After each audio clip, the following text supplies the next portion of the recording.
is the place for you. No need to complicate it. It's best to keep it basic.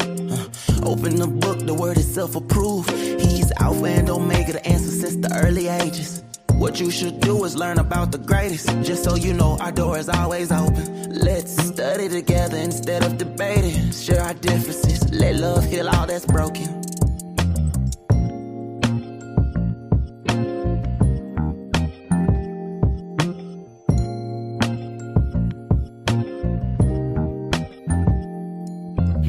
If you need truth, this is the place for you. No need to complicate it. It's best to keep it basic. Open the book, the word itself approved. He's Alpha and Omega, the answer since the early ages. What you should do is learn about the greatest. Just so you know, our door is always open. Let's study together instead of debating. Share our differences. Let love heal all that's broken.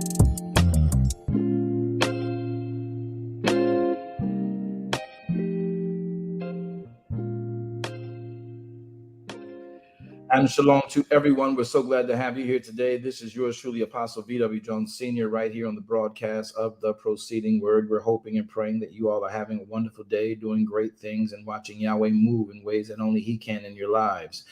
I've got some things that I'm really having a problem with today, and I know that this particular served notice wants to become a difficulty. Every time I have something important to say, we're always having technical glitches. I thought I worked them out, and here we are again, still fighting. Please accept your invitations, moderators. Thank you. All right, so mods, if you would help me, please just make sure you get the mods and get everybody where they need to be on this. This is going to be an important conversation. Hey, Brother Chris, good to have you with us. Guys, every one of y'all need to go down your line, especially if you're an African-American, and I need you to literally invite everybody you know. Yes, I said that out loud. If you're on Facebook, you're on YouTube, I need you to also make invitations to invite. Share this room. I'm hoping that everybody that's hearing my voice right now will share this room. That's all of you. I'm asking that of you. You know, I never demand it, but today it's important. So I want you guys to share the room. I think it's important to understand what's really going on here. All right. I did a lot of research, and so now I want to make sure everybody gets an understanding of what really has to go on, what happens here, why it happens here, what the deal is with it, who's done it, why they did it, where it's coming from, why it has to happen, what really goes on with it, and at the end of the day, how we're doing about it. So I want everyone to have the opportunity to learn from this, to grow from this, to understand this in a beautiful way. So if y'all would help me do one thing, and that's to really just get this out here because it's important. All right, my job is done there. This is again the Proceeding Word. Let us take opportunity to pray. Father, we come before you in the mighty and the matchless name of Yeshua HaMashiach. We thank you for who you are, why you are, and what you are in our lives. There is none like you at all. We love, magnify, exalt, and extol your holy and literally most dynamic name. And Father, we're asking you that you would grace us with your spirit and cause us to understand the realities of why we're here and how we got here and why it goes on. And Father, we're believing you that everything that you have given unto us is according to your word. We trust you for this. We bless you for this. We're asking you to keep us in every possible way. We take opportunity to repent for sins, thoughts, ideals, mindsets, purposes for why we do what we do when we did it, not even realizing how goofy we were about it. We're asking you that this time you would grace us with your spirit and forgive us of our sins, bring us into a consciousness of you that exalts your name above all things. This is our earnest prayer. In the precious name of Yeshua HaMashiach, we do bless you. Literally, we exalt you. And I ask you to be glorified in all things done and spoken. My voice I render to you, and I'm asking you to commandeer it for the purpose of your kingdom. And these things are so significant that I'm asking you to guide my tongue, guide my heart, guide our minds, and guide our spirits in this time and in this place. For your name's sake, for your praise. You alone are holy, you alone are righteous, and you alone are literally our Elohim. To you be glory, to you be dominion, to you be might and power, both now and forever. And we speak and we say, Amen. All right, it is a good thing, a joy to be with you all, and we have moderators on platform. Minister Jackie, are you here? Can you, before I start broadcasting, can you tell us why we're here and what we're doing today? Minister Jackie, are you there?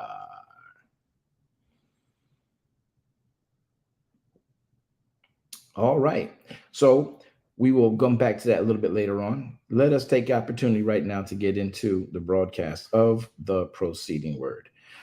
Now, Today's highlights and headlines are very significant to us in all things that we do and all things that we hear and all things that we see. I'm leaving this program up and this image up on screen just so you all can see the need to understand this conversation. Our dialogue today is about don't sleep, police brutality, or is this literally black on black crime? Now, many will ask, Apostle, why you do this. And I want to make sure that we're all clear so that when we do this, you know, my heart is not for any division, any dissension amongst who we are and what we are. And this does primarily deal with, as it were, the African American community. The topic is a bit controversial. I need y'all, if y'all on YouTube and Facebook, please hit heart sign, like signs, and make comments. Pretty please, I beg you all. So one of the things that I want us to grasp and understand is this. We are in a biblical time that is called the days of sorrow. The Bible declares it this way. And if we go to Matthew, I'll share my Bible with you guys so you can see this.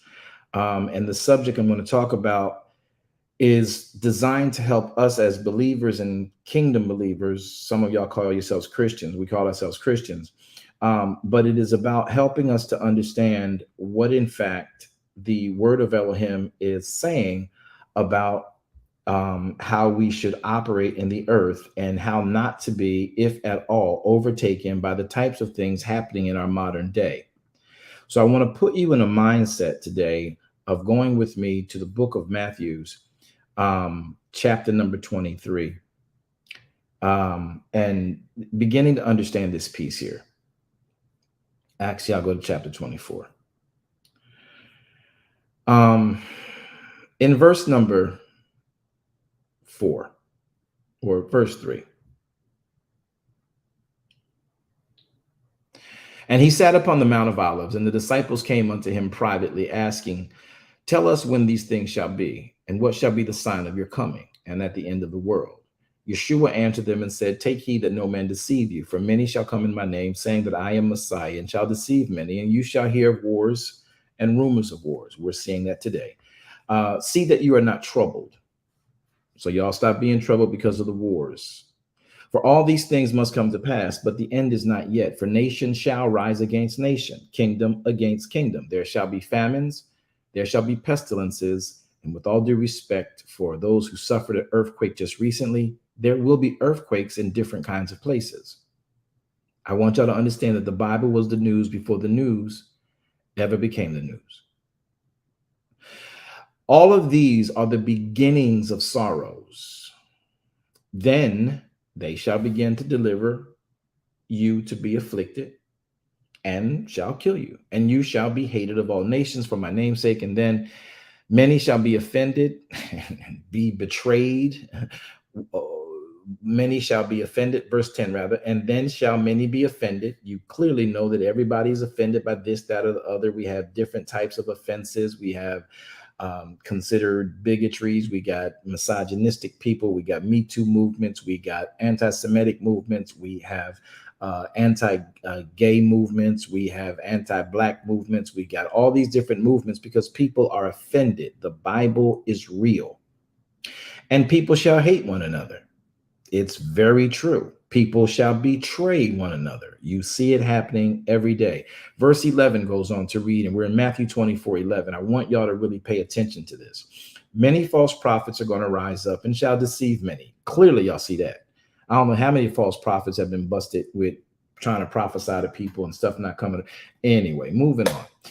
And so here's the next part. Verse 12 says, and because iniquity shall abound, the love of many shall wax cold. The love of many shall wax cold. The love of many shall wax cold. Love for another person's life, whether they are part of your family or your pod or your clique or your crew or not, shall rise, and many shall wax cold. That love waxes cold. If it's not my four no more, that's just what the Bible, that's what Messiah says is going to happen. But he that shall endure all of this until the end, that same person shall be saved. This is the kingdom. This is the gospel of the kingdom, which shall be preached in all the world for a witness to all nations, and then shall the end come. Now, why did I take that route to bring this particular piece up? Because I'm going to be touching on a matter today that can get me in a lot of trouble. And I'm not unaccustomed to teaching stuff that makes your head spin or your mind really think. I really hope y'all help me spread this word today. Now, we have a very sensitive matter that has been a sensitive matter for the African American community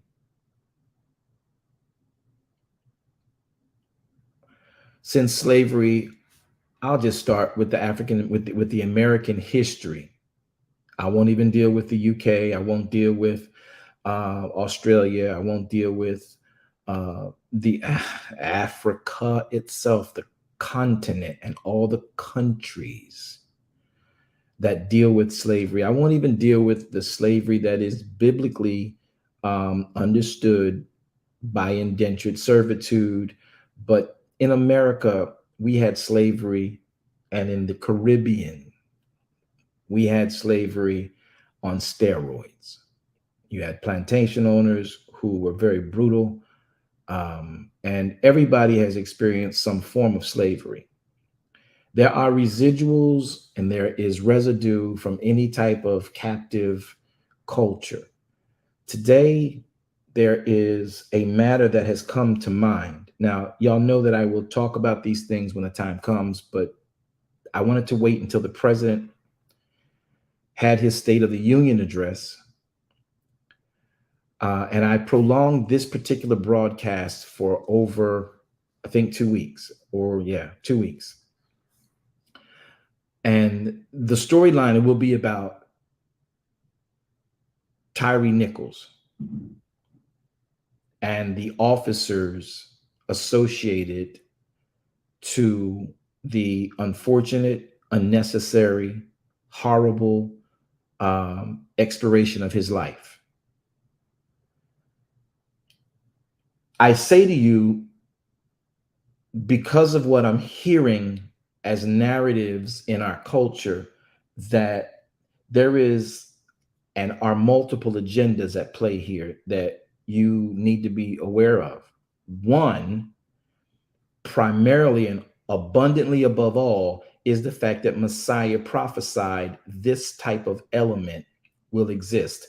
Clearly, you saw love of many wax cold in that situation, but I don't want you to lose sight that that's not an uncommon occurrence. What is uncommon about what happened with Tyree Nichols is that it was a particular race of people. And this particular race of people, no matter how short the tenure, was literally in a capacity that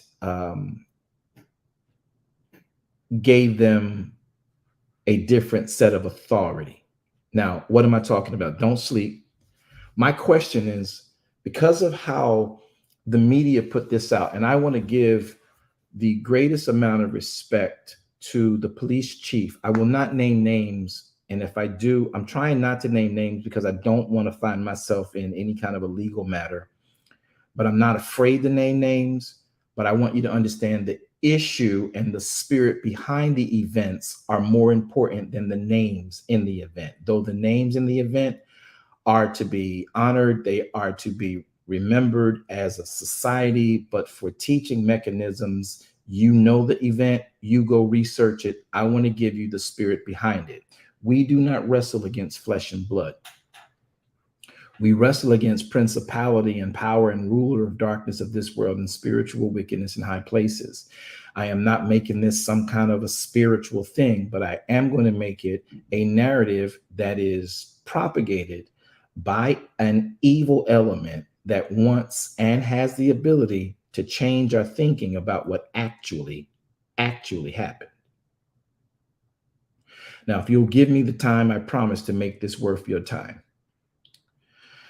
What caught my attention initially about the horrific death of Tyree Nichols and other amongst a kabillion of African American deaths at the hand of police and law enforcement officers. What got my attention was one, the wonderful way that the chief of police in that area for Mr. Tyree Nichols, his those people that were with him there in Memphis, that particular chief of police, and I will also say the sheriff of that particular county, handled the dealing with the law officers who abused their power. They immediately fired them. The sheriffs came in to see how their oversight in the matter was dealt with, and they suspended, if not fired, and have brought charges against those that they felt did not handle the situation well, nor according to code or custom of their county or their city's governance of law enforcement. I applaud them. And yes, this should be the template for police reform. I am not a proponent of defunding the police. That is an absolute, almost ridiculous statement. There is a need to have better training, better understanding, and better relationships. So I am a proponent of not defunding, but reappropriating funds within the police, because I need the police to respond to me if I'm overtaken by a mob for no reason. I need to be protected. I will protect myself, but there is law we tend with here in our country. So for those of you who are not from the United States of America and not an African American, you may have paralleling stories in your countries. Know that this is just to bring sight to this case, because it may also be a scenario in your country where you live, if not already. But I want those who I'm dealing with directly in the areas I reside in directly to understand there is a different current afoot. As well, I want us to stop with the types of narratives that we are having with respects to this being a police brutality case. I will explain to you why I do not believe that this was a police brutality case. And then I will explain to you why I believe and know that this is Black on Black crime. Now, many of you know my history. You know that I have not always been saved. And many of you have heard my testimony. If you don't know it, I won't go into it, that I have I've done some things in a constructed world based on the neighborhoods I grew up in, and the ways we had to survive in the 70s, in the 80s, in the 90s, and the things that we had to do, and the places we had to go, and the conversations we've had to have, and the how do I say this, nefarious ways in some cases we had to do what we did. Now, at the end of the day, you see a lot when you live in my kind of neighborhood. And my kind of neighborhood led the country in Black on Black crime, murder, gun violence, gang violence, drug violence, prostitution. So you sort of kind of gotta learn how to survive in those environments. Once it started to bleed up into the suburbs around our inner cities and those neighborhoods that were prone to, because it was the only way to survive. It was dog eat dog. It was rat race, and it was cutthroat. So you got to learn how to live. You got to learn how to knuckle up. Sometimes you had to learn how to defend yourself with and without weapons. Gang warfare, set warfare, city rivals. Even it bled deep down into even, high school cities, a high school in a city having a rival with another city. There couldn't even be games because of the fights that would break out because of the city rivalries. This is not a game for me.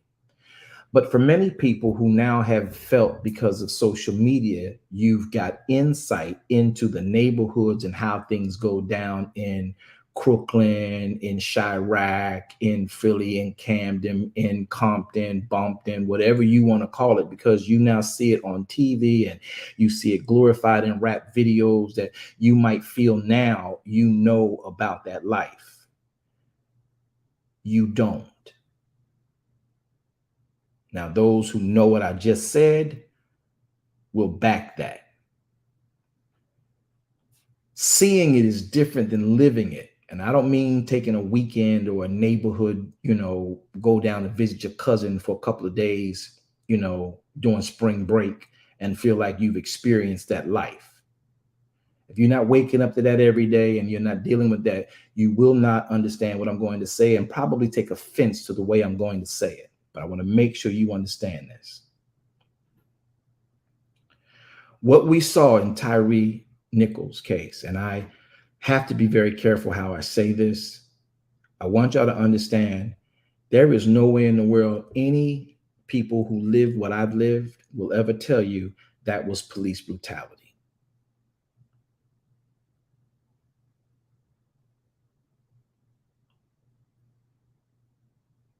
Low key, the best thing we can look at is that's a hit. Now, I purposely watched every single solitary video. I've got all the videos here. I got all the articles right here on my laptop. I can share them with you at any given moment and point.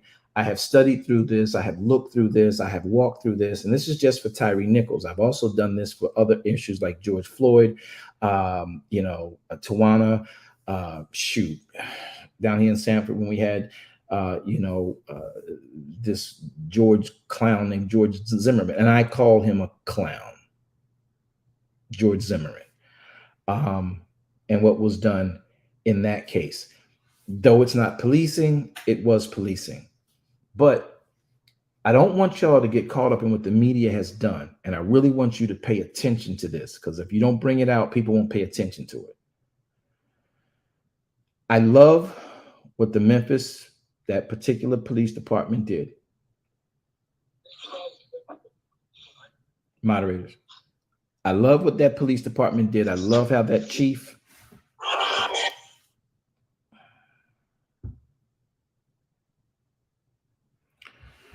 I love how that chief immediately responded. However, that chief was also an African American. I love how the sheriff's department responded. That should be the template for every police brutality case ever. My issue is, and if you will allow me to be blunt, I do not want this event to be the poster child for police brutality reform. There was an entirely different narrative being put forth behind that. I do not particularly know why, but from where I sit today, and this is my opinion,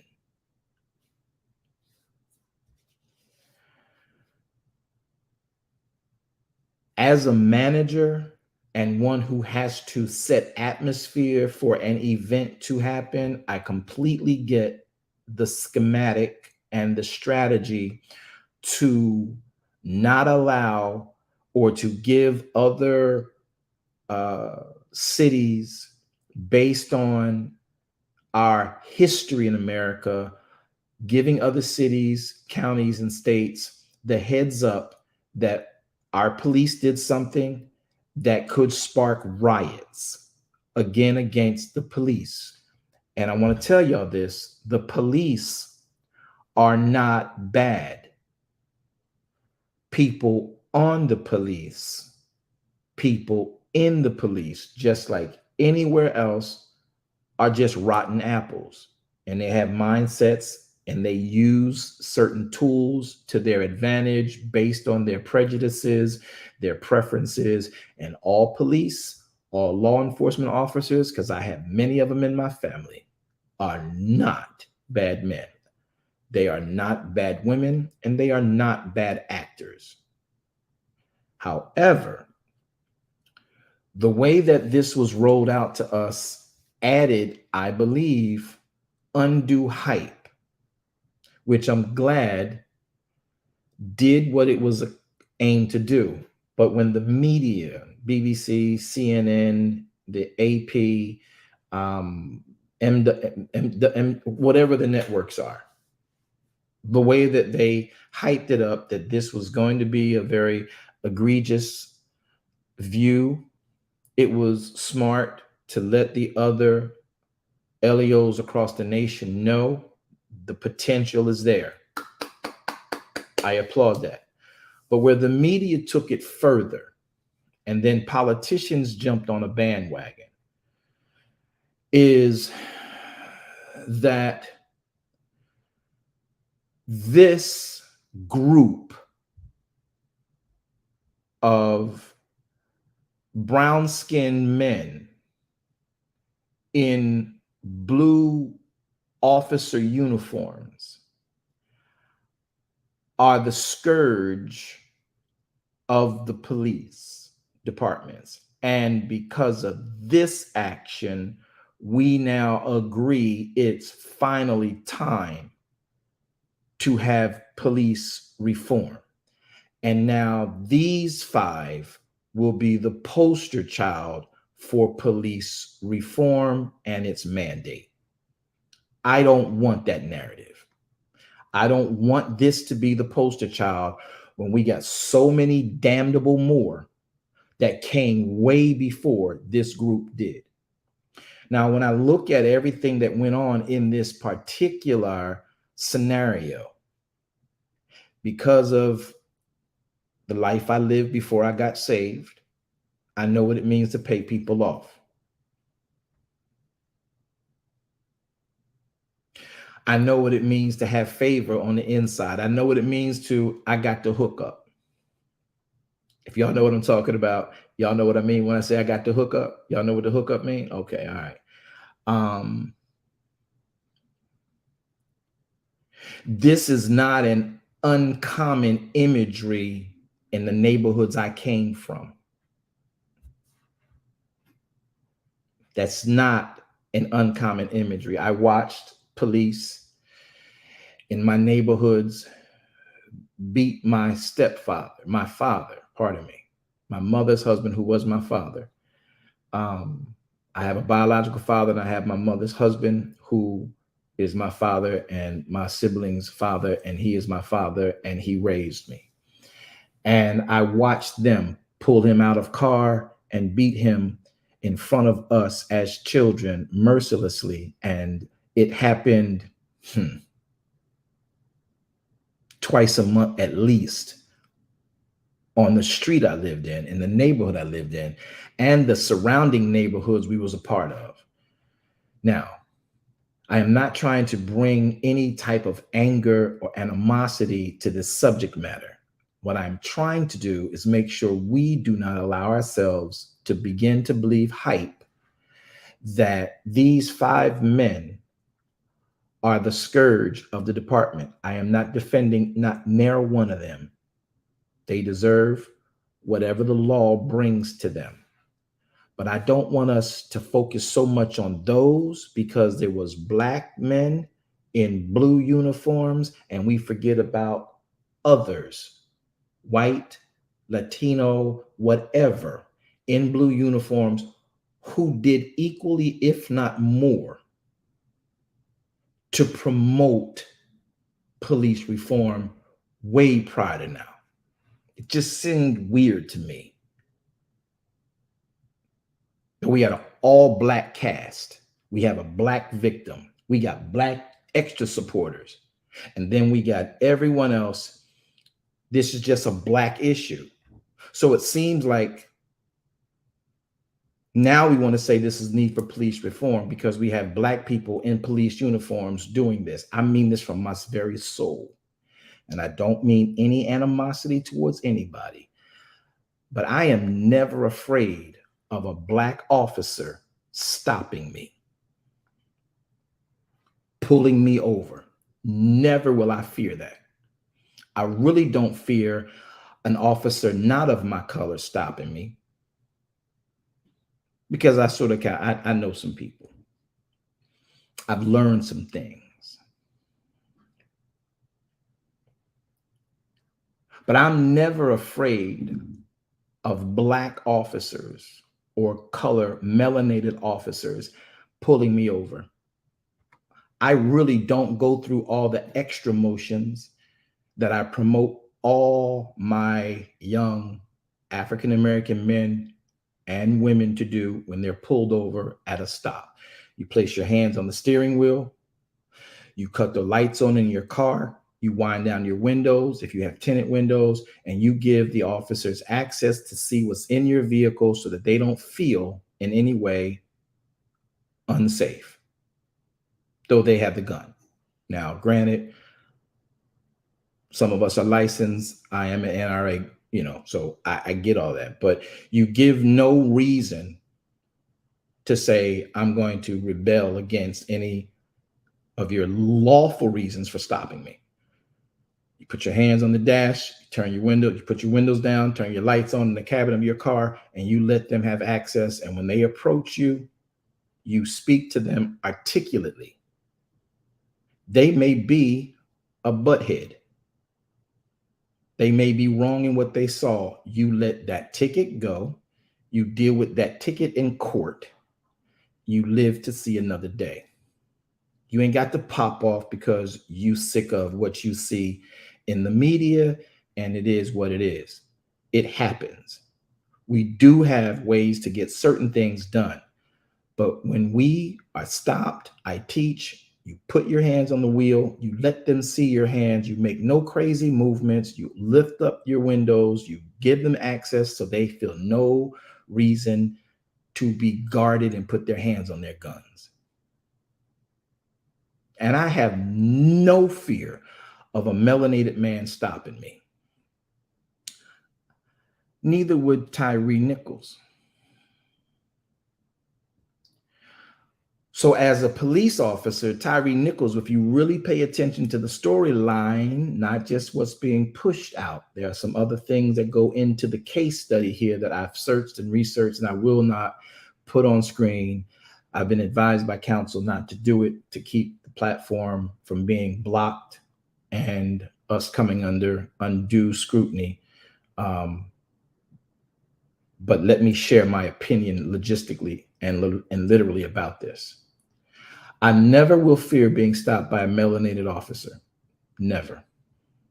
Matter of fact, the only people that ever stopped me, yes, I've been stopped twice by a melanated officer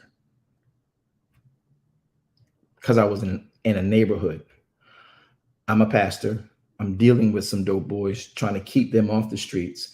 And it was late night. A domestic violence happened. I counseled domestic violence. I went over there in that neighborhood. I drive nice cars. My stuff is tinted.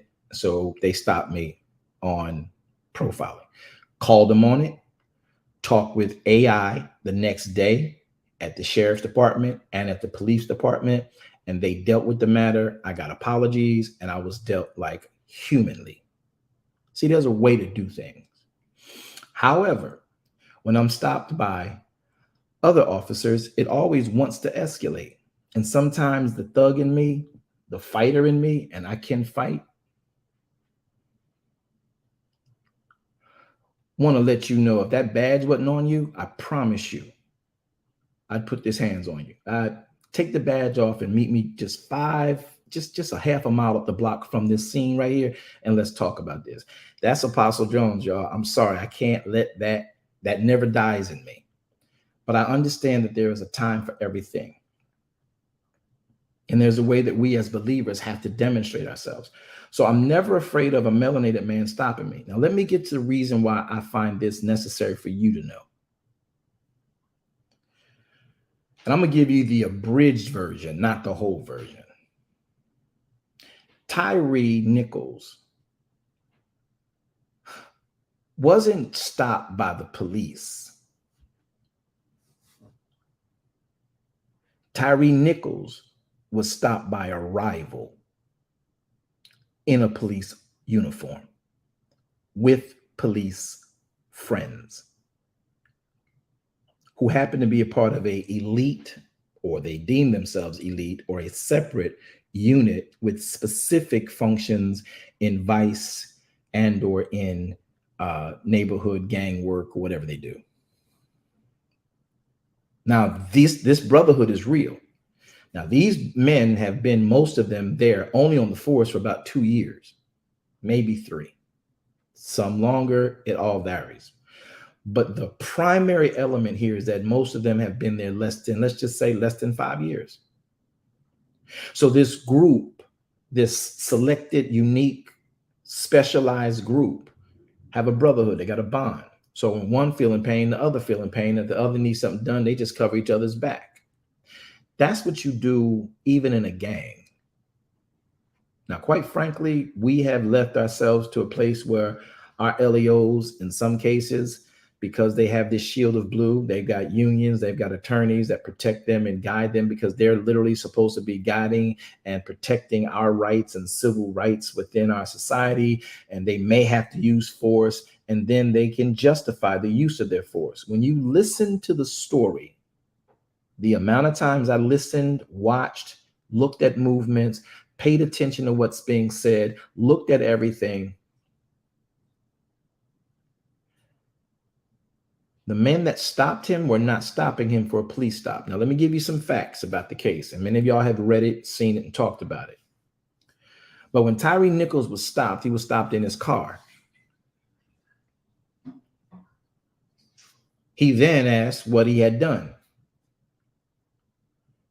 They pulled him out of his car with no right. When they pulled him out of his car, they then handcuffed him. Now, this is after they say he tried to evade them in his car. I'm not going to get into all the facts. You go read the story yourself, but let me give you these bullets. So one says he tried to hit him when he stopped him. See, Tyree knew who he was dealing with. He wasn't running from the police.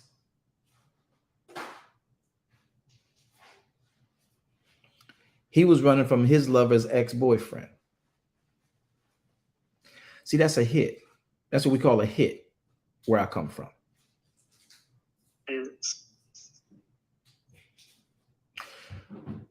What is my problem with this? Because now suddenly this situation becomes the poster child for police brutality, when this was black on black crime. We got black on black crime every day in America. My hood was riddled with it. I am tired of funerals, of drive-bys. I'm tired of funerals, of stabbings at the club. I'm tired of funerals of our people killing our people, and we still want the world to respect us. So miss me about how I feel about black on black crime. And I am not trying to get likes or credit. I just want you to understand and make sure that we operate accordingly. This is not something we need to protest any longer. Tyree Nichols should never have had to suffer this. His mother and her husband should never have to go through what they're going through. Just like, and no disrespect, I am not lessening the family of the Nichols heartache right now.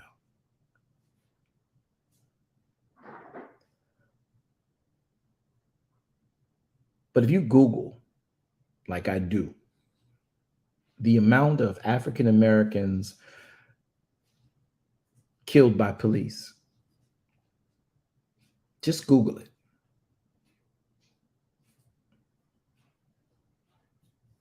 You'll understand what I'm talking about. Someone's highlighting this. Yes, we're so glad today we have cameras on our phones. Just a few days after that, another set of police officers, not black, shoot a man who doesn't have feet, doesn't even have legs, in his back while he's a man in a wheelchair running away from the police gets shot in his back. That's police brutality.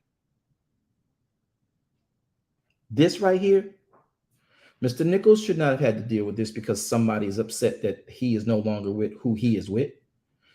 And whatever else the motives are and the fuel is behind this man's statements to him. So when Tyree is stopped, listen closely so y'all can get these pieces. Y'all know I like to teach the Bible and load the whole story.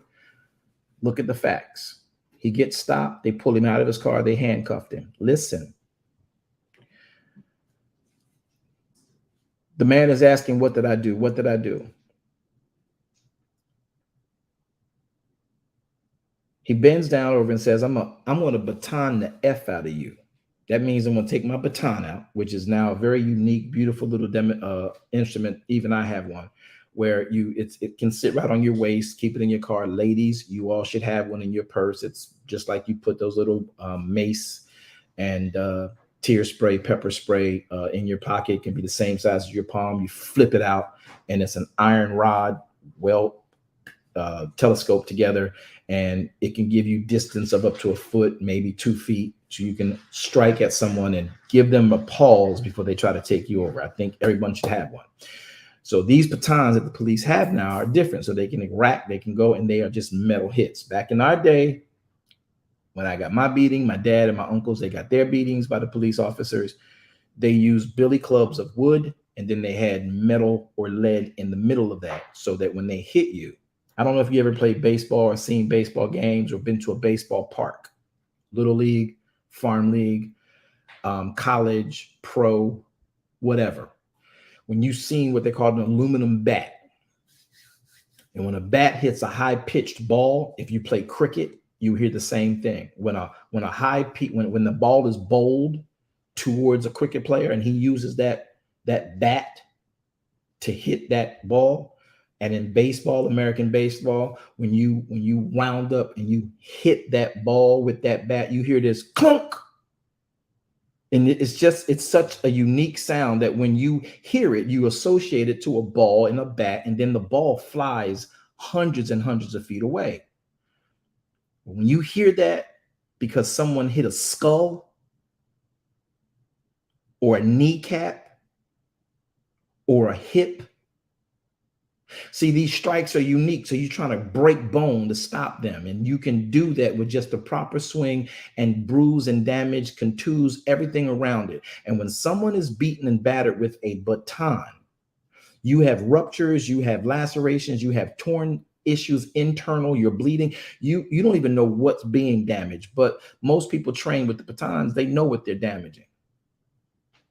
So when he says, I'm going to baton you to death, which is the reason one of his charges is he knew what he would do could cause death. He knew it could cause death. That's one of the underlying elements of his charge. They had every intention of beating Tyree, and it had nothing to do with a legal stop. It had everything to do with some beef from before. This was black on black crime. However, those who assisted in this black on black crime wore a blue uniform.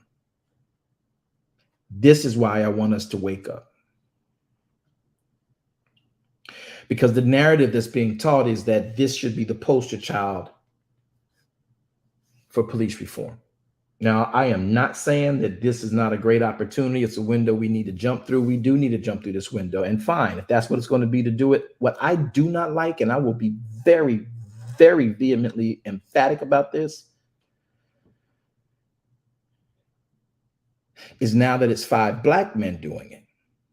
Now the police and the unions are, oh yeah, we don't agree with, oh, this is just horrible, terrible. I didn't hear that I didn't hear that in George Floyd. I didn't hear that in Tamar. I didn't hear that. Let me just find out who else we're talking about. I didn't hear that with these lists. I didn't hear that with Quadri Sanders. I didn't hear that with Terrence Caffey. I didn't hear that with James Lowry. I didn't hear that with Jason Wilkin. I didn't hear that with Daytona Quails. I didn't hear that with Robert Langley. I didn't hear that with Donnell Rochester. I didn't hear that with Tracy Gator. I didn't hear that with Patrick Lawyer. I didn't hear that with Herman Whitfield, Jalen Randall, Jalen Walker, Brett Rosanna, Roderick Brooks. I didn't hear that with Jason Lipscomb. I didn't hear that with Raymond Chalance. I didn't hear that with Cale Dale. I didn't hear that with Donovan Lewis. I didn't hear that with James Wilburn. I didn't hear that with Eric Allen. I didn't hear that with Keenan Anderson just this year, January 3rd. I didn't hear that with Alonzo Bagley, February 3rd. I didn't hear that with Keziah Miller just November the 10th, Eric Holmes, November the 21st, Eric Allen, November 1. I didn't hear this with James Lowry, December the 26th, or Terrence Caffey, December the 10th of 2021. I didn't hear this with Jim Rogers, October 13th. Tory Brown, August 24th. James Holland Sr., July 10th. Frederick Holder. I didn't hear that. These same exact cases, but the people who were the officers was a different scenario. None of them got fired day one. Most of them got off their charges. Let me just go back some. Oh, you can pull this up. I'm looking at a complete state. If you want this information, I'll pull it up for you. I want you to understand the significance of this. I didn't hear this with Marcellus Stinnett in October the 20th of the year 2020. I didn't hear this with Kwame Jones, January 5th, 2020 in Jacksonville, Florida. Pulled him over for what he believed was a stolen vehicle.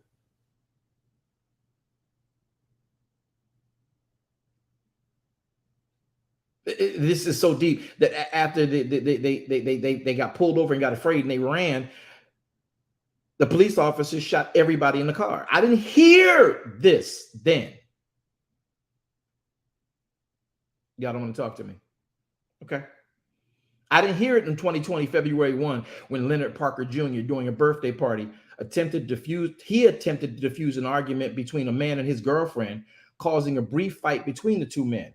After the party called the police. Parker offered to drive the other man back to his hotel. As Parker backed out of the driveway, an officer responding to an earlier call just opened fire and killed him. I didn't hear the outrage of this. Oh, were they the same race then? Now, this is two dynamics I want you to pay attention to when you listen to me talk. I didn't hear reform was needed then. This man, Mr. Parker, broke a fight up between him and his ex and her boyfriend, causing the two alpha males to have an altercation, which is natural. Once the altercation takes place, Buddy is able to diffuse it. Parker diffuses it and offers the man a ride back to his hotel. Clearly, they got the situation under control, but by then, people at the party then called somebody, seeing it, and called somebody. The officer comes, sees the two men who were at fighting, now at peace, and shoots Parker dead. I don't hear outrage about police brutality then. Need I talk about the obvious? Rodney King? We did, because it was one of the first times we had a camera view what took place. Everybody was egregious, but there were people that got off. They got off. King got a settlement. Bless his soul. Where was the justice? Where was the police brutality reform? Oh, yeah. Do I need to talk about the melanation count?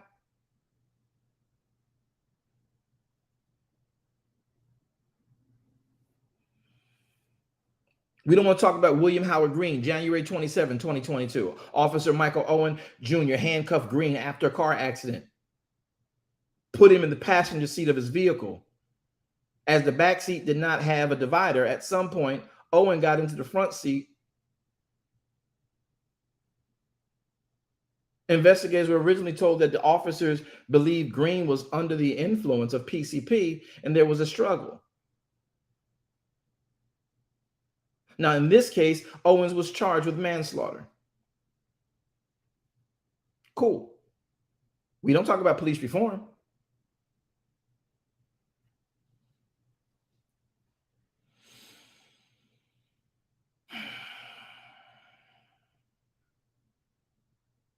I listened to Tyree's. Listen, y'all. Let me show you how much of this. Let me show you how much of this is where you can't let. Though you're different today, your hood natures leave you. When Tyree was arrested, he was handcuffed. Listen, he was handcuffed.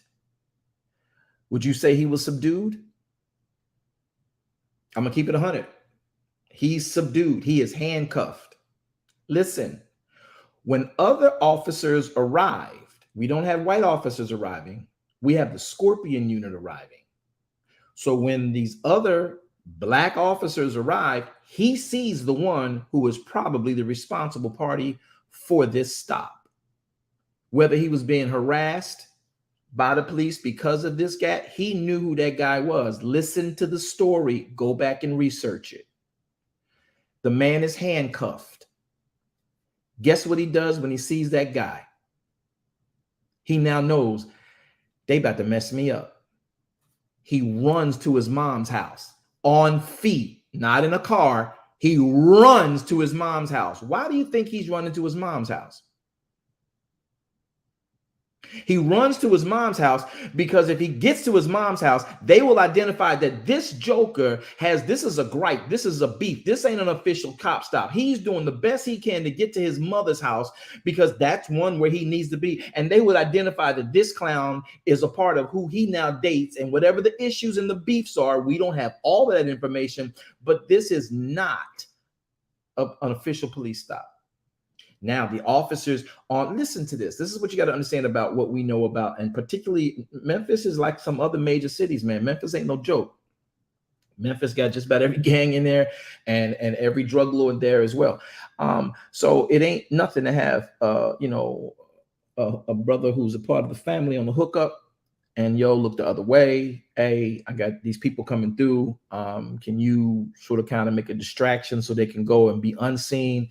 But what you see too is that these officers begin to whip this boy with their cameras on, knowing that they are in a neighborhood that has other people. We got rings. Everybody got a ring, don't you? Just about everybody got a ring, right? Everybody got a ring. Everybody got some form of cameras looking over their property and the stores and the streets, and the police got lights up. You got traffic stops with cameras on it. So this action is being viewed. These officers know they're being viewed. You got to be pretty confident that by the time all this data gets put into your department, thank God for that new chief, that, we can get this stuff squashed. And if we make the right narrative on our cameras, on our bodies, we'll be able to push off anything that could make this look like what we know it is, look not like what we know it is. And that, we had to restrain him, yada, yada. How that man get out of his car? You took him out. By the time y'all finished beating that man and other cop cars ran around him, he was on his feet running away from y'all to get to his mom's house, on his feet, handcuffed. When you catch him, I'm a baton the F out of you. And while he's being batoned, I'm looking at one guy. I promise you, he's got this pepper spray. He pours and sprays just about the whole can of pepper spray in this man's eyes while he is handcuffed. Pepper spray is used to stop a black or a grizzly bear and make him pause and give you time to get away if he should breathe it in or get it in his eyes, and you spray it just right. How is it that you feel you need to restrain this man anymore? He's on the ground in handcuffs and you just sitting over him pissing tear spray in his eyes. That's a hit, y'all. That's not police brutality. That's black on black crime.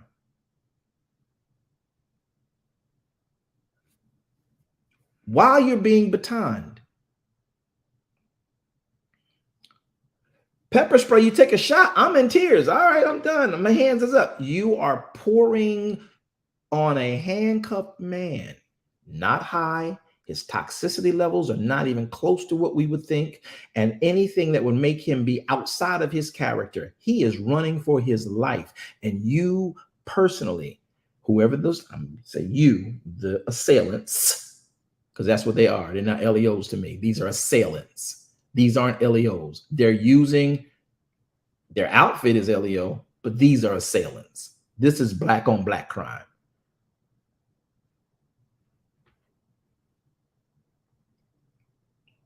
So I want y'all to stay woke, because the narrative is going to be that these 5 black men. Now, this is horrible enough. I have no respect for what these men did. But here is what I want you to understand about that world that many of y'all think y'all know because y'all saw a couple movies. Now, you want to talk to somebody who some movies can be made about. Let me share with you what I know. These boys were so brazen with what they did as a group. One, they knew they'd get off. Not just did they know they would get off, but even if they did do time, because there was no way you could let any of this get caught on camera and not expect to do time.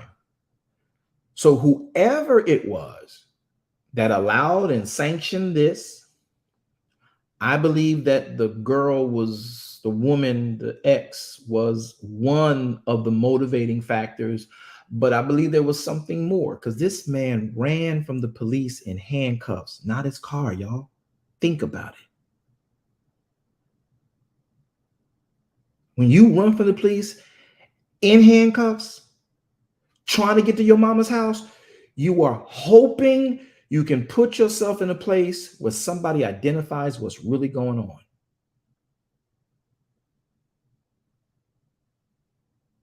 Now, love of many has waxed cold. While he is doing this, they catch him. They drag him, they beat him. You see the videos. He is sitting there. Once the other cars catch up to him, he's laid out. He's being beat. He's left in and out of consciousness. EMTs show up, don't even touch him. Why? Because this is a cycle. This is a system. They looking at him, laughing at him, talking to him while he down, leaned up against the car, slumped over to on the car, sliding in and out of consciousness. You can see him going in and out of consciousness, and nobody's responding to it. This is all done. Not only their breast cams are still on, their chest cams are still on. That means that they knew that if they took this, whatever they did for whoever they're doing it for, and they had to go to jail, they would even be protected in jail.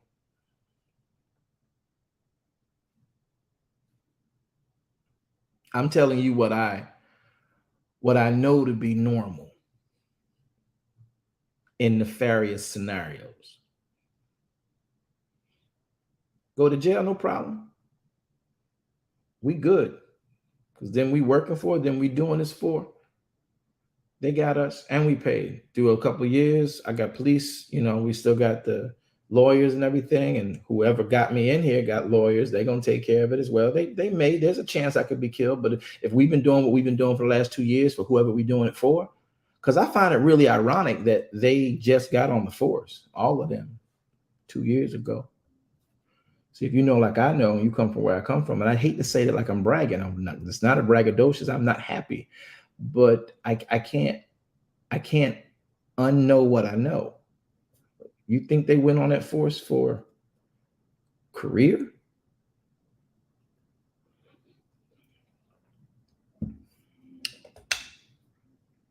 Two years ago, and they already on a special unit. See, we call that a plug. We get you hired inside that company. It's almost like espionage. So we can have our way. We got people inside that can keep us telling us what's going on, and we know when to move and when to dip, when to swerve. Y'all don't want to talk to me. Now, if you just listen to what's being just pushed in our faces every day in the media. Reform, reform. This is egregious. And now I ain't never seen. Now I did see some with George Floyd. I did see some with, but the ones the ranking police officers and the ranking police accountability services that I did see, the people that came up, the majority of them were melanated people who are going to have influence in the actual meetings that they have with the police labor forces, labor unions, and the council and the city and the mayors and the IA units, internal affairs units, and all of that. And they're going to be having influence with them. But I have never seen the amount of people nationwide interviewed from local unions and or police unions like I saw in this case. Didn't see him in Rodney King. I didn't see him in Floyd. I didn't see them come out in droves like they did here to say, oh my God, this is not what we do as police officers. I ain't seen the amount of people that came out in this case in any other case. Why?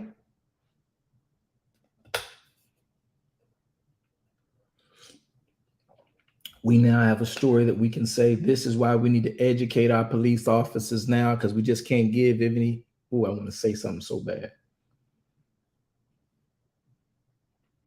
I don't want this to be the narrative that we bite and give over to. Y'all, I'm going to share my screen with y'all. I want y'all to go and look some of this. No, I don't want to do that.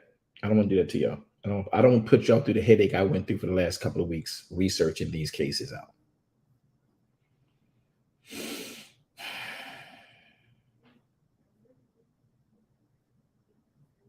I mean, the names go on and on.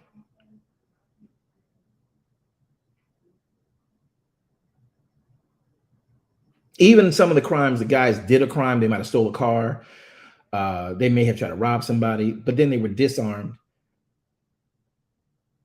And then they were pushed down. I'm watching one last night in,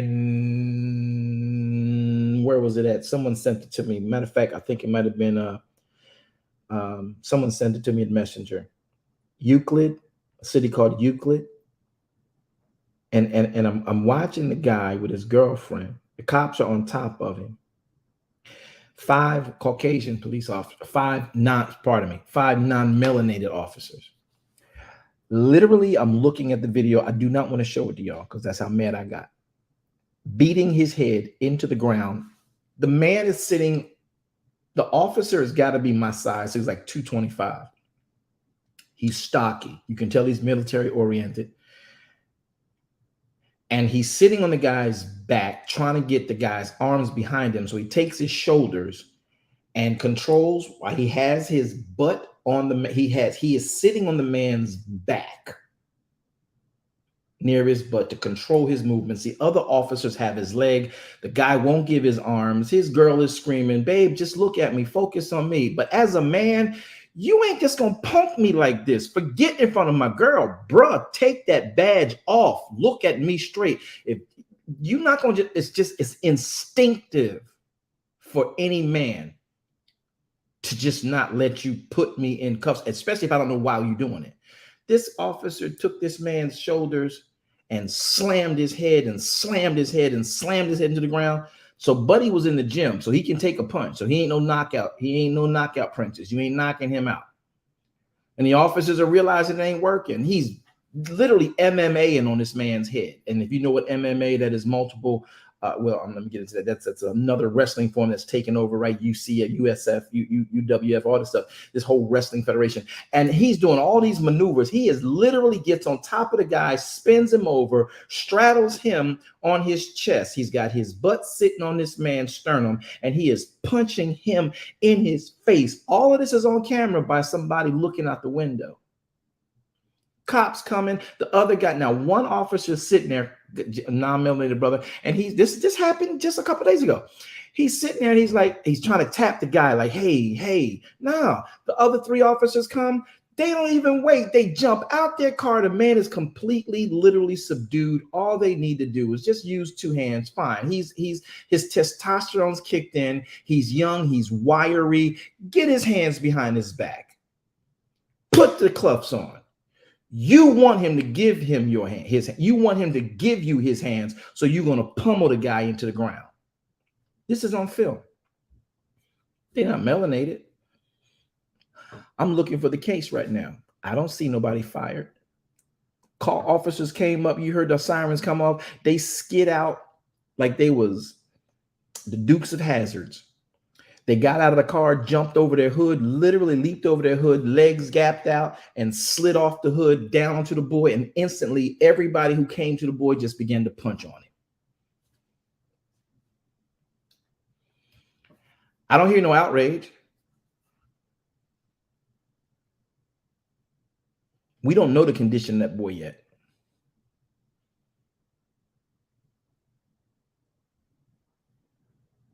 So what I want you all to be aware of is that this story about Tyree Nichols, though, if it does become the portal that starts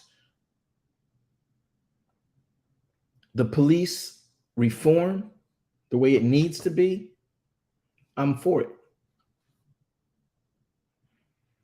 But I don't want it to be the poster child. I want you to pull up every case that was not 5 black men beating another black man. Because this right here, I can tell you right now, is personal.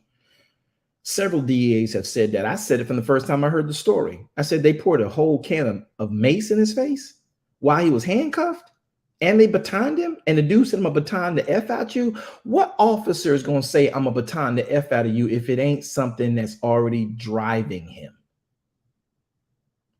Now, my viewership may drop on this particular programming.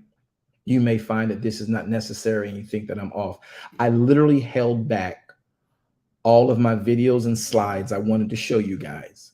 I felt it best just to say, and I talked to my attorneys, and they deemed it best that I speak about it,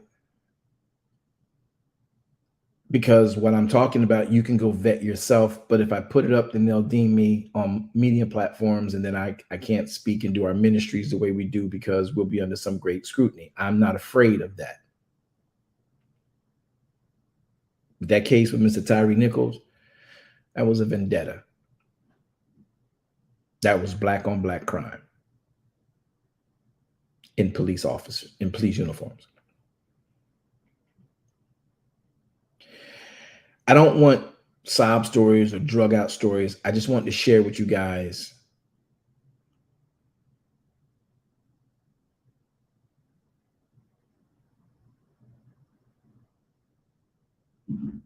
what goes on. How do you shoot a man in a wheelchair running away from you? No outcries for police brutality there. But this case, now we're crying police brutality, and the police are coming out. And that's the issue. Let me be very clear. And I got a lot of LEO friends, man. I got a lot of LEO friends. They know me. They know that I love them. And they know that I pray with them and for them, and I want their safety. And they, too, know that there's some bad actors in uniforms. And so when I say this, I understand, I don't believe that police officers who go in are all bad. I don't. And the few that are bad make the worst mistakes. But what gets me is when an officer who knows bad acting is going on doesn't check the bad actor because the bad actor is a part of their clique. That's when I have to charge you. And I got to say it, I guess like MLK said it, you know, when you turn your, well, let me not quote that. Let me not quote that. Let me not quote that. Let me not quote that. But if you're not going to call out, I'll paraphrase it. If you're not going to call out wrong amongst your peers,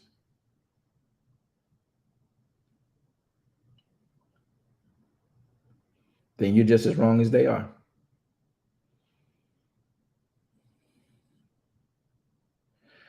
I'm not worried about exposing. I'm talking about correcting what's wrong, fixing what's wrong. So why did I put this program up, and why did I pause it for 2 weeks? Well, I didn't like all the hoopla and the hype that went with the announcement and the reveal of the video. The reveal of the video was, well, We want to give everybody a chance to get the cities in order in case of riot. Most people, if you notice, there wasn't a really riot. And it had a little bit to do with the announcement and the preparation and telling the people to cool down, calm down. But most people who would be doing that rioting would be people who come from areas like ours. And they know, oh, that was personal. We know the difference. Don't let anyone make you think, anyone tell you what to think. That's what I want to make sure you do. That's why I titled this, Y'all Stay Woke, Don't Sleep.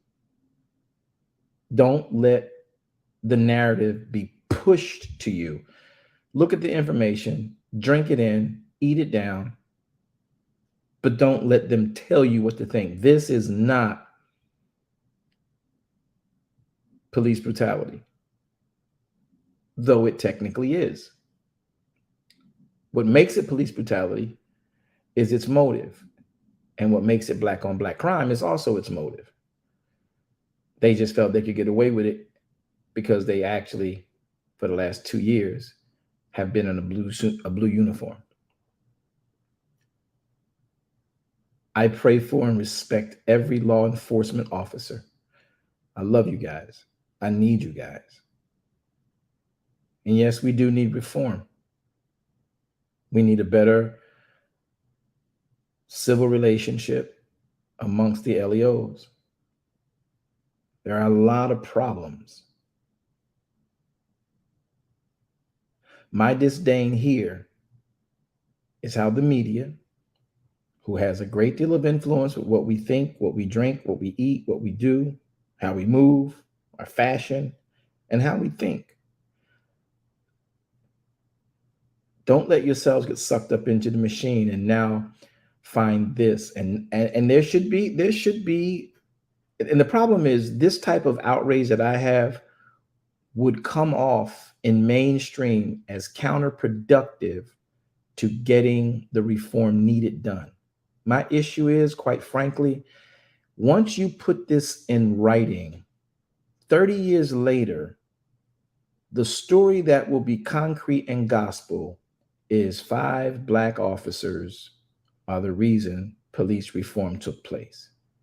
And I don't want that to be the narrative. Reform should have happened long before this situation. Long before this situation.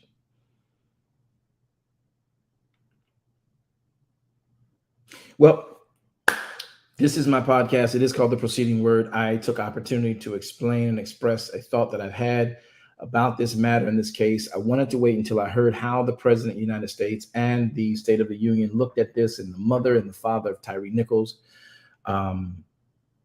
should not be dealing with this.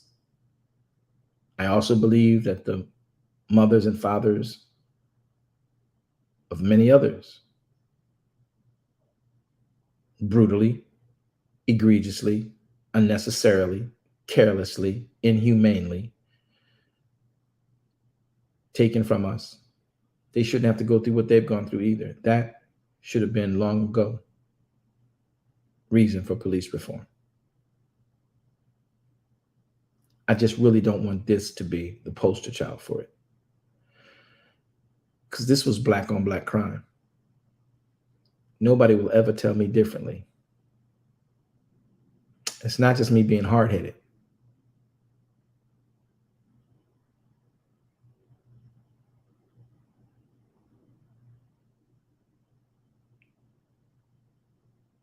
That's right, Grace.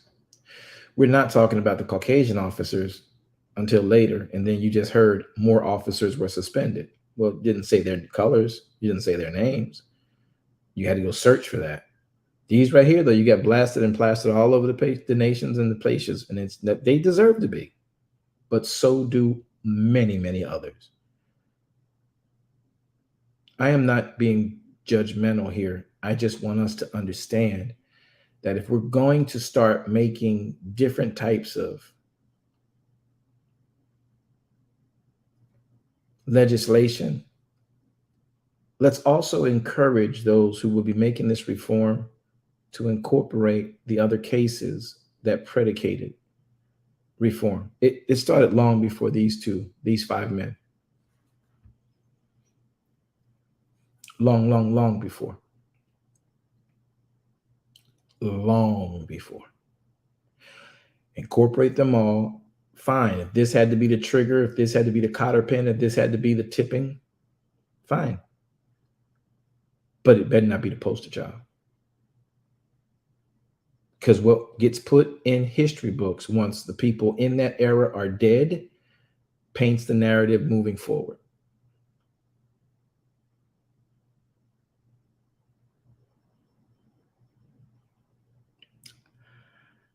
I hope that I've made sense to you all today.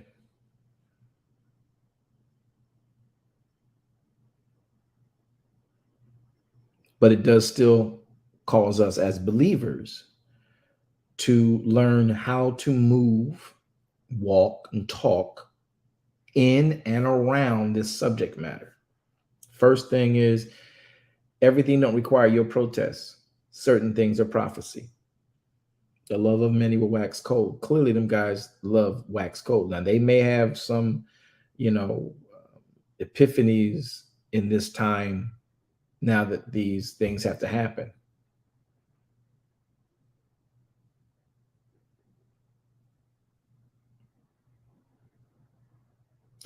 I want us to make sure that we're wise enough to know that, okay, this is what's happening. I can't get overly distracted by it.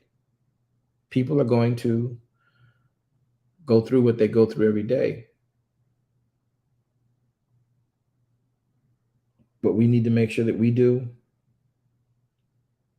is to stay focused on the fact that we are in, as our Bible declares, we are in the beginning of sorrows.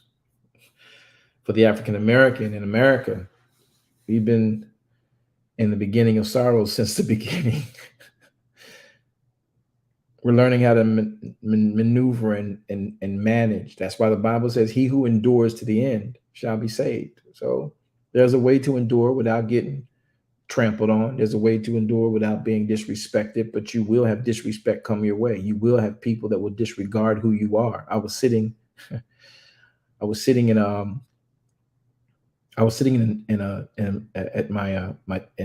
a service provider's booth. And while I was getting my service to my mani, my pedi, which is like therapy for me, that's therapy for me. And I'm sitting there and I'm at the counter and I'm about to pay for my services. And this very neat, nice boutique has menu flyers on one end of the counter, and then they have a menu pasted in front of the cash register. So while I'm talking to the owner and he's asking me, about our church and what we do, this little non-melanated lady,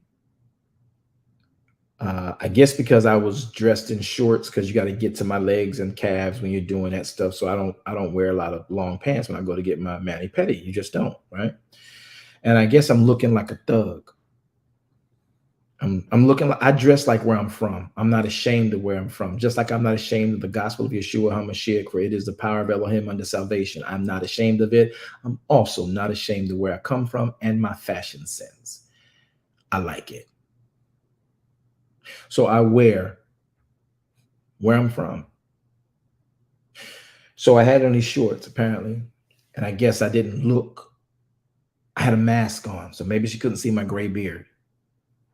And I'm standing there and I'm talking to the guy, and we're trying to do a mathematical equation on how I should tip and how much to tip, because we're trying to find out how much my service was. So as anyone would do, you're leaned up on the counter and you're talking with the person you're about to pay. This is not an indescript. This is not a off the cuff ancillary conversation. This is about business. This person having the flyers for the services right next to her decides to come, and you see her hands on the countertop. Now, if I'm about to pay something, put my credit card in, put my cash on the table, I don't want nobody near me like that. Back up off me. I need to have elbow room. Why are you so close to me? Right? Some people don't have problems with invading people's space. Please don't try that with me, because I will make sure you back up. If you don't back up on your own, I'm going to help you. And I'm saved, sanctified, Holy Ghost filled, fire baptized. Here's my reasoning. The Bible says, be ye separate, saith the Lord. So you need to separate, make space. Okay, let me come back, Joan. So I'm sitting on the counter and we're talking. We're having a very poignant and serious conversation. She comes over and she's got her finger on the counter and she says to me, excuse me. While we're talking, she doesn't say excuse me. She said, let me see. I'm looking down. I look up at the owner. His nationality is very non-confrontational. And so she slides her body over. And she's close to me on my right side. One, I got a mask on for a reason. This is exactly why. Yes, I still wear masks, y'all. I don't care what they say. Y'all got stuff out there I don't want to breathe in close spaces. So she comes under, she gets basically under my elbow with her finger, and she's trying to see. And me being a good Christian, because you just heard that I'm a new Christian, I backed up. This chick slid right in front of me, beat right in front. I backed up 2 steps. She slid right in front and previewing the menu of services. I'm looking, I folded my hands like a big black angry man with a mask on. I'm looking at the owner. I'm looking down at her. I want him to see I'm looking. And he like, I don't even know what to say. He just starts to tell her what she needs to know, trying to get her out the way. She is oblivious to the level of disrespect she just put in our conversation, and primarily towards me.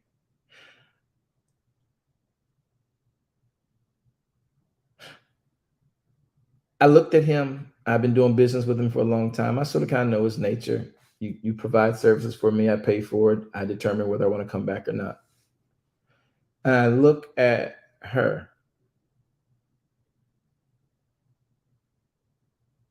And then when she decides 3-4 minutes later, after she figured out what she wants, she walks over to where her daughter and her technician are being served. And she's sitting on her phone. And I purposefully paused. She interrupted the conversation. The room got quiet. She walks over another 12 feet away from me, and I'm just looking at her daughter, and I'm looking at her technician. Her technician put her head down and was shamed, looks up at the woman. The woman looks over at me, and she go, eh?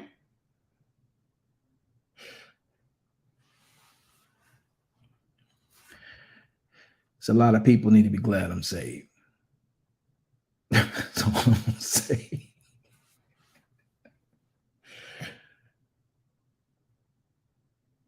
And I'm looking at the owner like, I couldn't even get mad at him. What do you do? And the problem is, they know what I do for a living. And she's over there talking to the nail tech because it's a Christian shop. And she's talking to the nail tech like, no problem. And they go, oh, and so what was the sermon on last night? And I'm like, chick. And then when they decide to leave out, I'm still there because I'm waiting on another service. And they're like, it's all about human decency. You know, he wasn't decent and human in his humanity.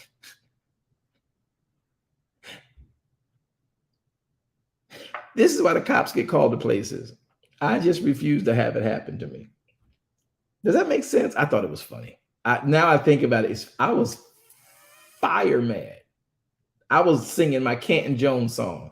I'ma stay safe. Y'all know that song? Anybody know that song? Yes, sir.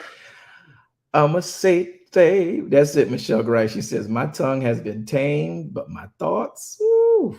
I did pray for her salvation, Brother Grice. I did. I prayed for her salvation. I never said a word. I went back over to pay my bill and waited for my next service. And I'm like, Yahweh, I praise you, because I am definitely a changed man. I mean, she literally came over, slid over like a snail, then commandeered the space I was in when I backed up 2 feet, stayed there. We couldn't even finish talking because I'm not going to talk over you. She is literally in between us, and then slides out like nothing ever happened. And you beneath me. And this is how people think that they can treat not just other people, because I don't believe she would have done it. Can I be honest with y'all? Can I keep it a bean? May I keep it a bean? Yes. Go ahead. She wouldn't have done that if there was a non-melanation issue in front of her. You're not going to make me see that differently. And so I'm stuck sometimes trying to use these as teachable moments for them. Like, look, you got the right one today, but you might catch the wrong one tomorrow. Know that what you just did was completely disrespectful and disregarding. And I had to repent to Elohim, because I would usually tell a person calmly, neatly, nicely, but I ain't gonna lie. I ain't telling. Because in the back of my head, I was really hoping, yeah, you need to catch the right one. Because this guy and everybody know who I am and what I do. They viewed our program. They're viewing right now. You know, I'm like, y'all know what I do, but I ain't gonna tell her. I had to repent later. I went in the Sabbath and I've asked the Father to forgive me, because I was like, yeah, I ain't gonna tell her. I was like Jonah. I ain't gonna go tell Nineveh. So I'm hoping he had mercy on me. Y'all hope he had mercy on me, because I was hoping she would do it to somebody else that ain't care. Oh, Apostle, how can you say these things? See, this is why y'all can't listen to that man. I told you that Apostle man crazy. Why y'all be listening to him and his foolishness and his rants? I am human, and I thought every ounce of what I just said, and then I repented. This is why I tell y'all I have to repent every day, all the time. I just do. All right. Anybody got a thought or a question about today's broadcast? I just want to make sure y'all don't sleep. This is more an issue. Is it black on black crime, or is it police brutality? Listening to all the data, looking at all the facts, there's so much more I can say and share about what is entered into evidence that makes this case, for what I'm saying, even the more real. But many of us only listen to what is on the reels of CNN and what have you. Nothing wrong with CNN. I ain't got no gripe with them. But media pushes a narrative, and when they find a way, they overcompensate for it. But yes, I want them to push this door open. Yes, I want police reform, but I want us to know this need not be the poster child for that trigger and that toggle switch. My name is Apostle V.W. Jones. I've shared my heart and mind with you on this broadcast. The Bible does let us know that the Bible is very clear that there's going to be nation against nation. There will be kingdoms against kingdom. Many shall be offended, and many shall betray one another and shall hate one another. There will be many false prophets that rise, and many shall deceive others. And because iniquity shall abound, the love of many shall wax cold. But those of us who endure unto the end, the same shall be saved.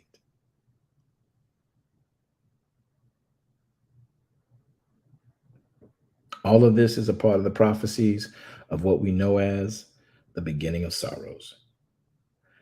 Man shall not live by bread alone, but by every word that proceeds out of the mouth of Yahweh, who is our Elohim. If you have a thought or a question you might like to share or care to add,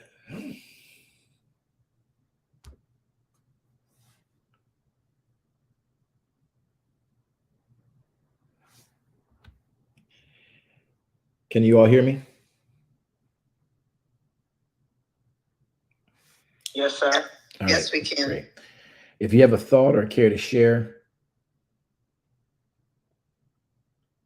I can give, I can give 3 people 30 seconds, or I'll even go for 60 seconds if you have something substantial. I'm not talking about a sob story. I'm not talking about a whine story. I'm talking about the principle and the spirit behind what we're taking in and how it can be cloaked by what's constantly pressing at us, rather than us realizing we're not wrestling against flesh and blood, but there's a principality and power behind these things, and we need to be conscious of that.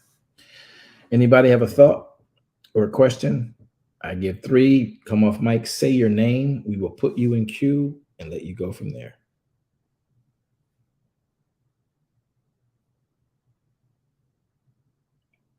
Andrea. Andrea, Lady Andrea, go ahead. I just wanted to say thank you for taking the time to give that explanation, because it actually puts all the dots together for me personally. Because I couldn't understand. There were certain things I couldn't understand why, and how you have explained it behind the news that we hear on. And I know you just said you don't have anything against CNN, but I do. Okay. And the other news, and the other news. You got what? You got BBC over there, and the AP, BBC, Associated ITV, Press, yeah. IT, yeah. And I personally think they have an agenda anyway, and they will put out what they want you to think and how you want to feel, etc. But I couldn't understand 5 black police officers beating up on this man, Right, in front of the cameras. Yeah, in front of cameras. I couldn't understand. Their own body cameras. And the cameras Yeah. in the neighborhood, and the cameras on the streets, and the cameras in the stores, and the cameras on their cars.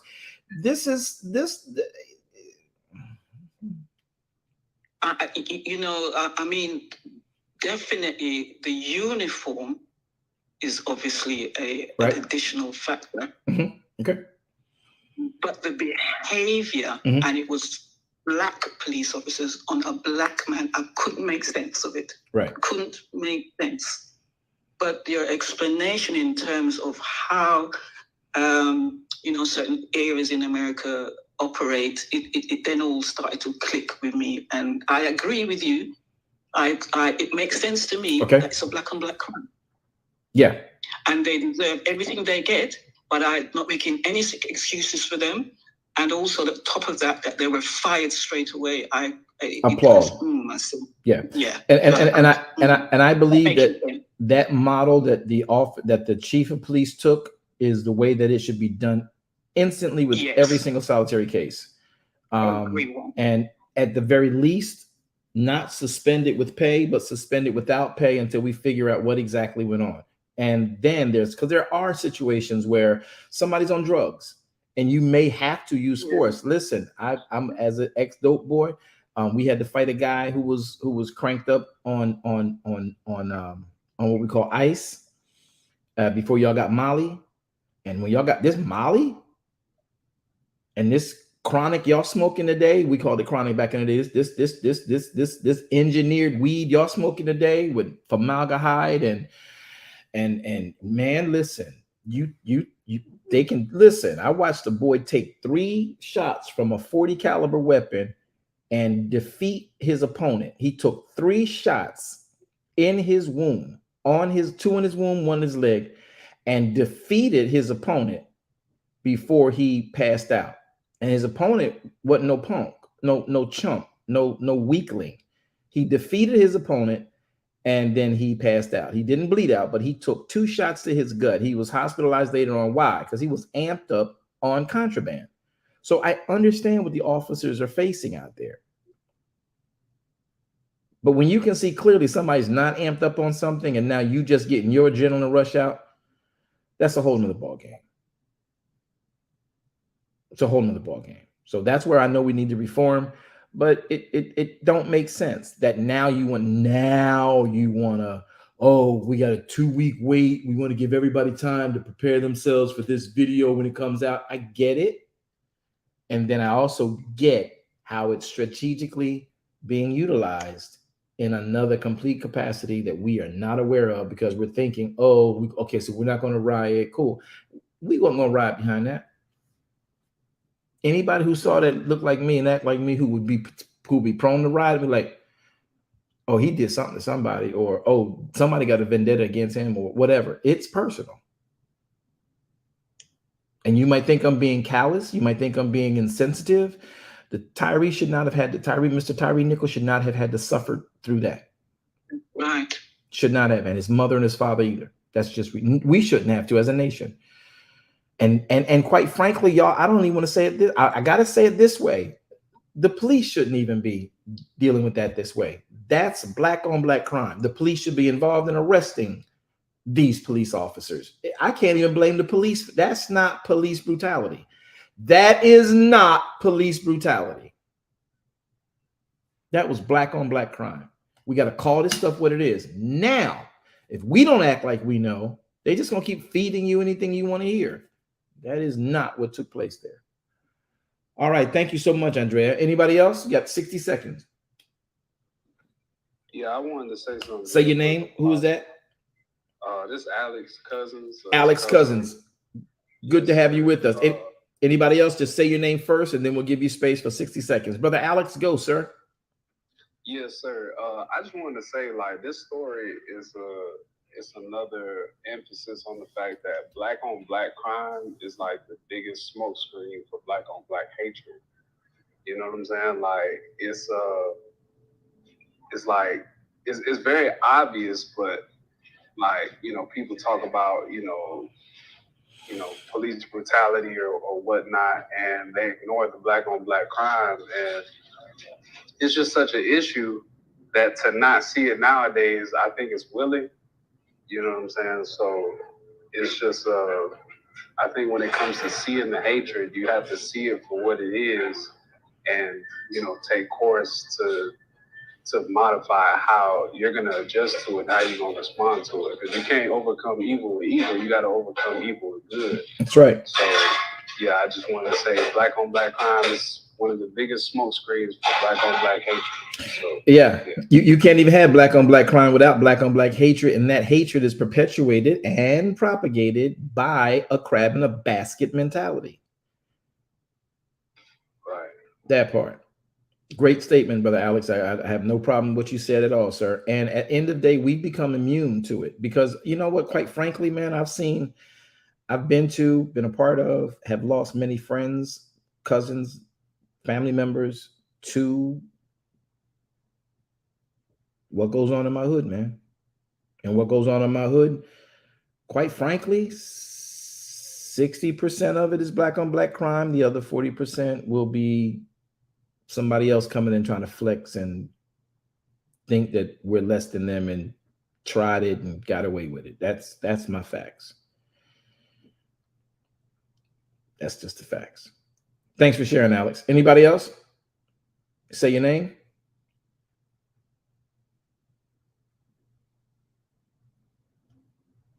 All right. Going once. Hello. Going twice. Peacock First.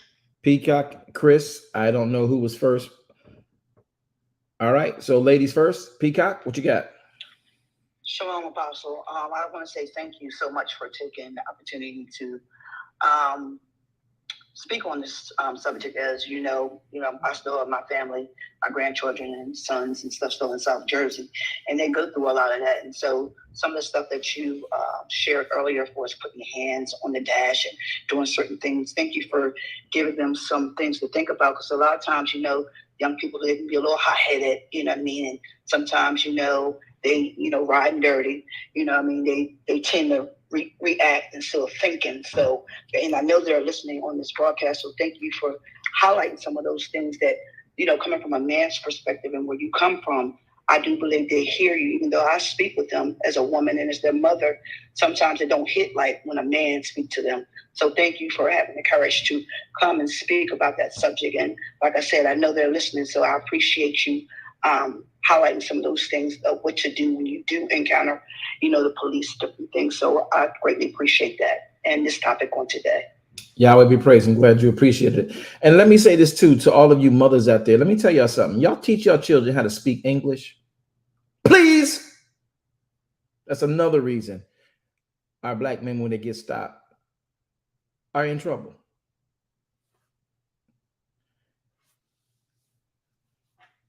Let that sink in. Teach your children how to speak proper English. You slurring words and slanging words and all when you stop by authorities and you're trying to get loans from the bank, you're trying to get housing, you're trying to get food, you're trying to get clothing, the necessities of life, you have to speak the English language. You can have your dialect at home. When you're out in the streets, talk the language of the government. This way they don't think you a rebel or some guerrilla warfare. And then it's okay to have freedom of speech. It's okay to have freedom of expression.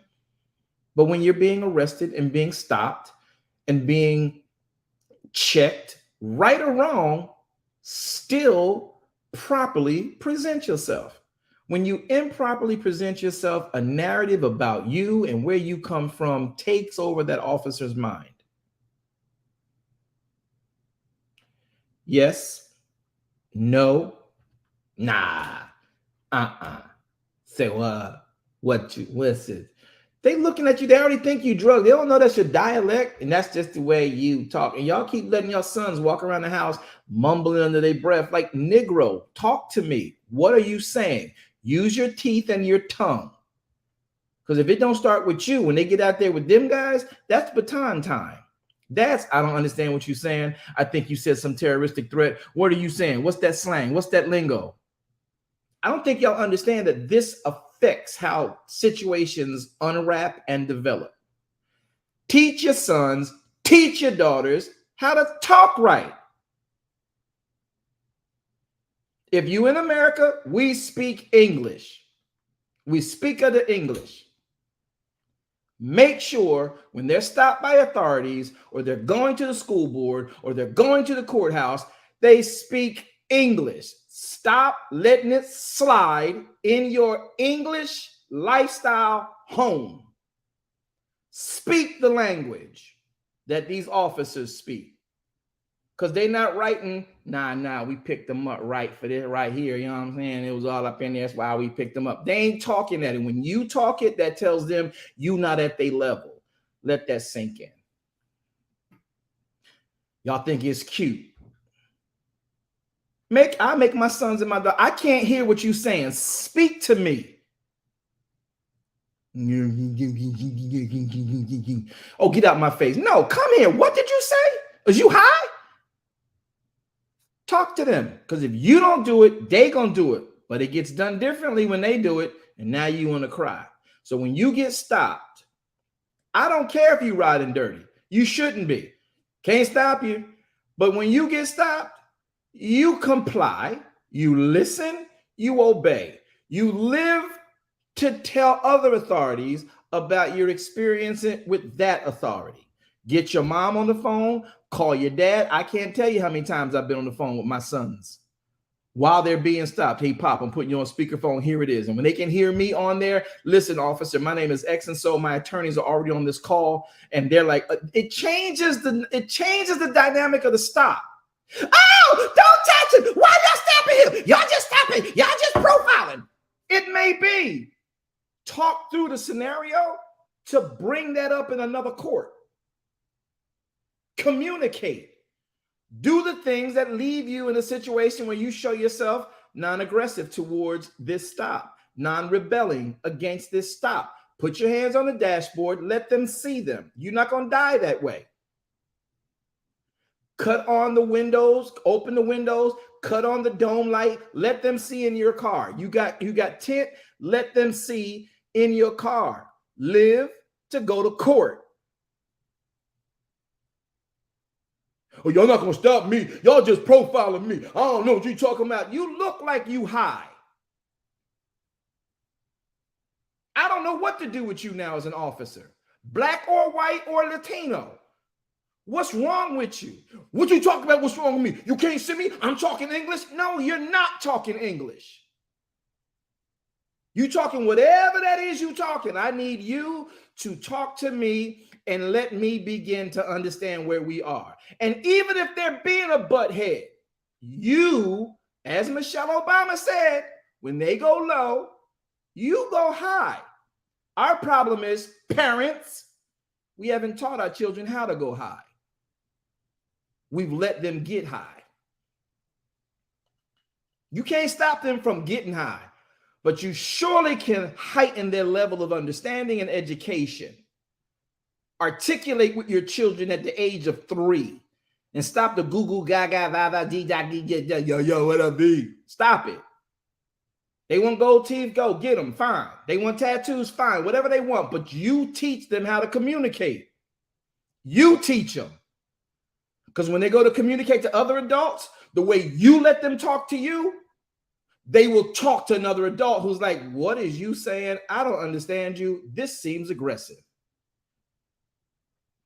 Might not like me, but I guarantee you it'll save somebody's life. Talk the English. If you in Spain, talk Espanol. If you in Jamaica, talk the patois.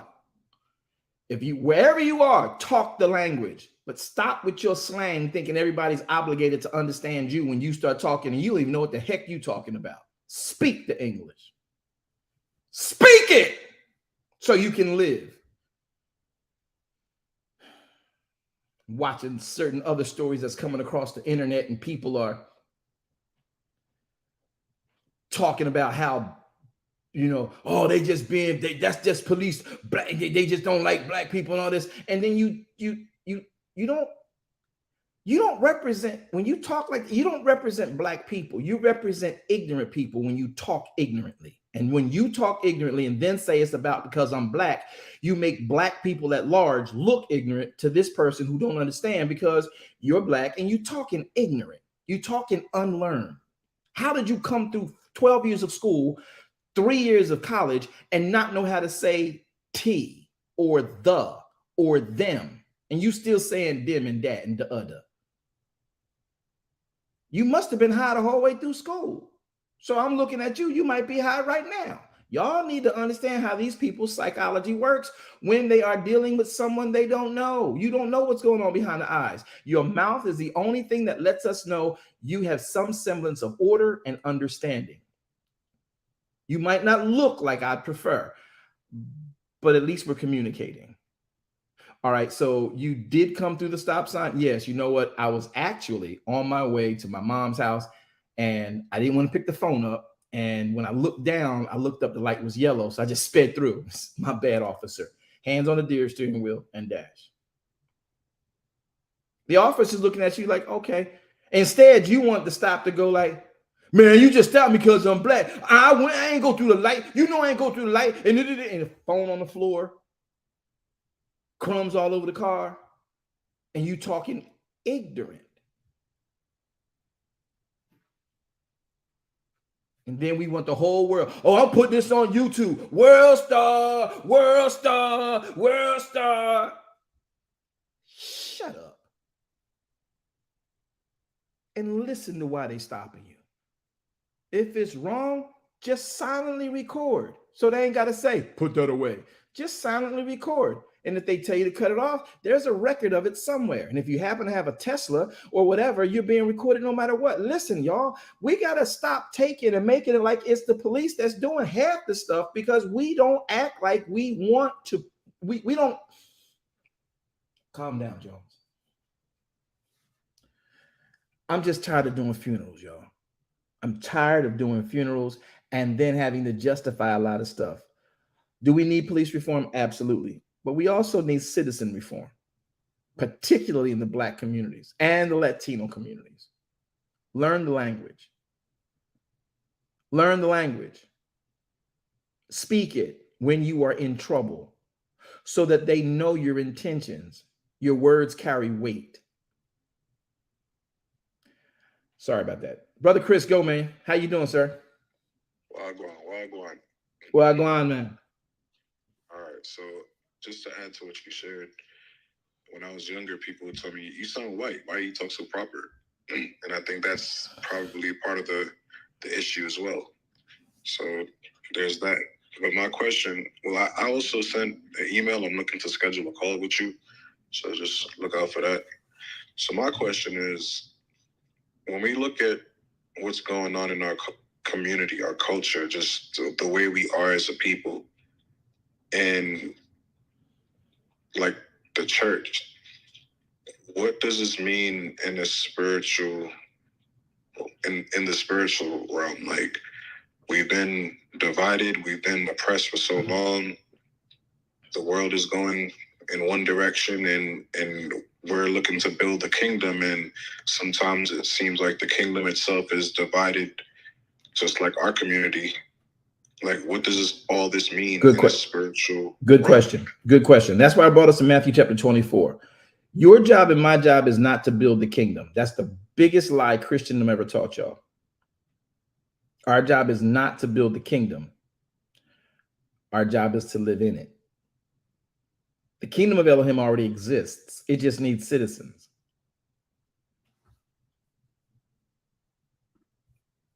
Y'all gonna make me do it? Y'all gonna make me do it?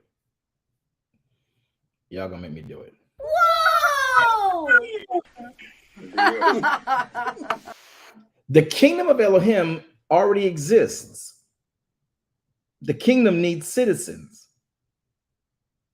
So when Messiah comes, or the Torah comes and gives us instructions on how to live in the kingdom, the more citizens, the more pronounced the kingdom of Elohim is amongst the kingdoms of men. So when you and I obey Torah, we obey Yeshua. When he said in Matthew, let me put it on the screen so y'all can see this. When he says in Matthew, he says, listen, Yeshua said, verse number, he says in verse number 4, Yeshua answered and said unto them, take heed that no man deceive you. Many are going to come in my name. You're going to hear wars and rumors of wars. Verse 7, nation shall rise against nation, kingdom against kingdom, famines, pestilence, earthquakes, and divers places.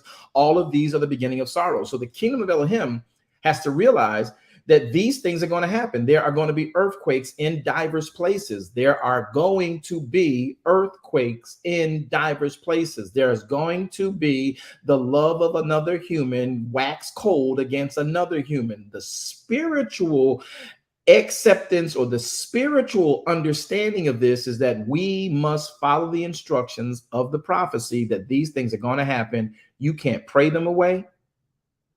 You can't fast them away. When they come your way, all you can do is endure them, and prayerfully you will follow the instructions of Elohim when they come. So people are going to look at what's going to happen. I'll talk more about this a little bit tonight on our Bible study. Then shall they deliver you and be afflicted. They're going to kill you. You're going to be hated of all nations for my name's sake. Many are going to be offended. Many are going to be betrayed. Many are going to hate one another. Many false prophets are going to rise and deceive many, because iniquity at this point will abound. The love of many will wax cold. But, here it is, Chris. He that endures unto the end, the same shall be saved. What is this? This is what Messiah is trying to tell us. This is the gospel of the kingdom. We teaching the gospel of the kingdom, once saved, always saved. We teach the gospel, saved on the grace, not on the law. The gospel of the kingdom is endurance. The gospel of the kingdom is living the instructions of Elohim, so that any other human might see how to please God in the calamities of everyday life, in the turmoil of everyday life, and then see how to endure because you've trusted the word of Elohim in spite of what you went through. Our job is to be citizens in the kingdom, and you can't be a citizen if you don't know the governance. And the governance is the word of Elohim, not your Bible. The word of Elohim is in your Bible. The governance of Elohim is the word. Without faith, It is impossible to please Elohim. Faith comes by hearing. Who can help me with the rest of that verse? And hearing how? So it's the word of God that is faith, not your feelings, not your emotions, not you thinking God will do it. Faith knows what Elohim has done for others, and then you adapting that and saying, he'll do it for me. Why? I'm blood washed. I believe Yahweh raised Yeshua from the dead. He sits in his right hand making intercession for me. I can come into Elohim through Yeshua's witness and his veil of his flesh, take on his blood, be cleansed from my sin, and obtain grace from Elohim in his place of glory to give me help in my time of trouble, need, confusion, or whatever. It is about knowing his word. That's citizenship. The kingdom of Elohim is not to be built by us. It's to be lived by us. That's an automatic build. Brother Chris, I went a long way around that answer, and there's still much more I could give you. But does that help a little bit, my brother? Absolutely. Do y'all like that phrase? Y'all didn't like that phrase? I love that phrase. The kingdom of Elohim already exists. He just needs citizens.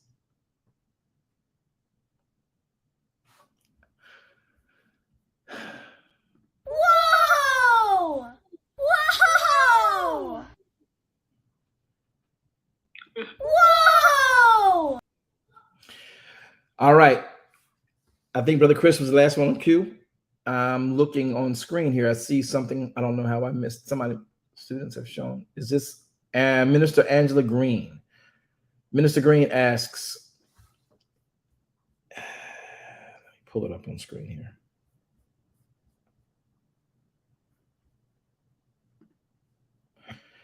Minister Green asks a question on Facebook.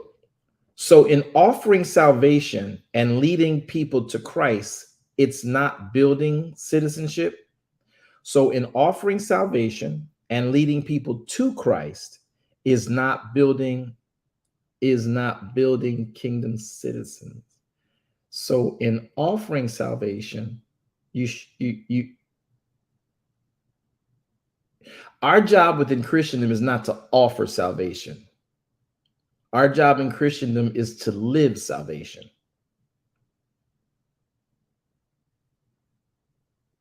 People will then inquire, what must I do to be saved? In that you offer. Bible thumping somebody and say, you need Jesus. That's not offering salvation. That's tantamount to judging somebody because they don't believe like you believe.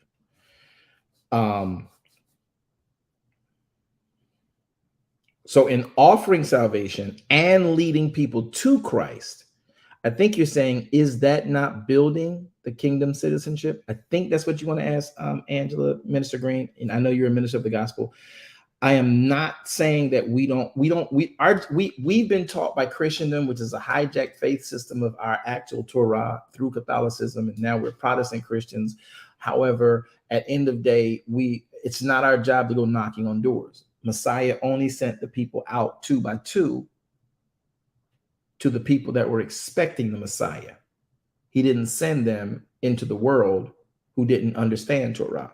He sent them to people who studied Torah and said, hey, what we've been waiting for is here. They knocked on those doors and said, hey, Messiah is here. They said, get out of here. Caiaphas told us he's not here. That's some garbage. Get out of here, you bum. And he says, kick your feet. Kick the dust off your feet and keep it stepping. But if they receive you and say, oh, come tell me more, enter in and grant shalom to their home. See, we got this knocking on people's doors like we're supposed to go and offer people salvation. How are you going to offer it now? And the problem is many people inside of Christendom are offering something they themselves don't have a full understanding of. How are you going to offer something you don't fully understand? It's better for you to be working something that you're trying to learn and someone seeing you working it and then say, hey, what you doing? well, this has been helping me. It's been blessing me. I got a lot to learn still, but I'm doing this and my energy levels are better. My mind is better. I'm not in depression all the time. I'm not, running scenarios in my head and thinking people coming for me, all this. So it's been helping me to stay in a straight, sane mindset.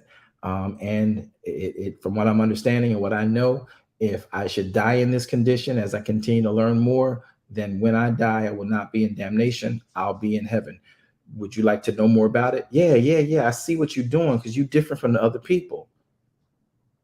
What we've been taught to do in Christendom is to go force people to hear our story, force people to talk about Jesus, force people to talk about our church. And that's not the kingdom. The kingdom has to be sought out by the people looking for, there's got to be better to life than what I'm living. And then when they come across it, they see it. Hey, what must I do to be saved? So when we have this thing in church where we use this narrative, I want to talk about this because thank you, Minister Angela, for that too, because that phrase I would have not talked about. And the phrase is, we're leading people to Christ. You can't lead anybody anywhere. You lead by living. People follow you because we are technically nosy. Humans are very nosy people. And when we see success somewhere, we're like, I want that success. We'll follow. And then when they get to the point where they say, hey, how are you doing that? Now you can lead them to that rock, which is higher than I, and I am what you saw. So if you like what you see in me, I'm climbing this rock. Come on, follow me up this rock too. Lead me to that rock that is higher than I. And because we think, we're going to lead people to Christ. If you ain't living Messiah yourself, you're just a hireling. Not you, Minister Angela, but that's our narrative. With that's the narrative. That's our ideology within Christendom, that we are leading people to Christ, and we are to offer them salvation. You live salvation. And when they ask you, they're asking you for what you have. Most of us is offering stuff we don't even have. Powerful. Does that make sense, Minister Green? Y'all get that? I get it. What my take is that we're taking something very simple and making it complicated because of our own thinking and ego. Right. We've complicated it. We do it in Christendom, y'all. I need some help. In Christendom, we have done 1, 2, 3. Way too much. Way too much. We've just done way too much. And then what we've done, we think Yahweh is pleased with. And he's like, I didn't say that. I didn't tell y'all to do that. We do way too much. All right. Last person. Anybody?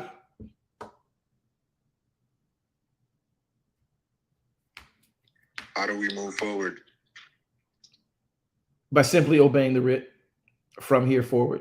Now that we use a phrase that says, now that you know better, you do better. You don't go back and try to make up for it.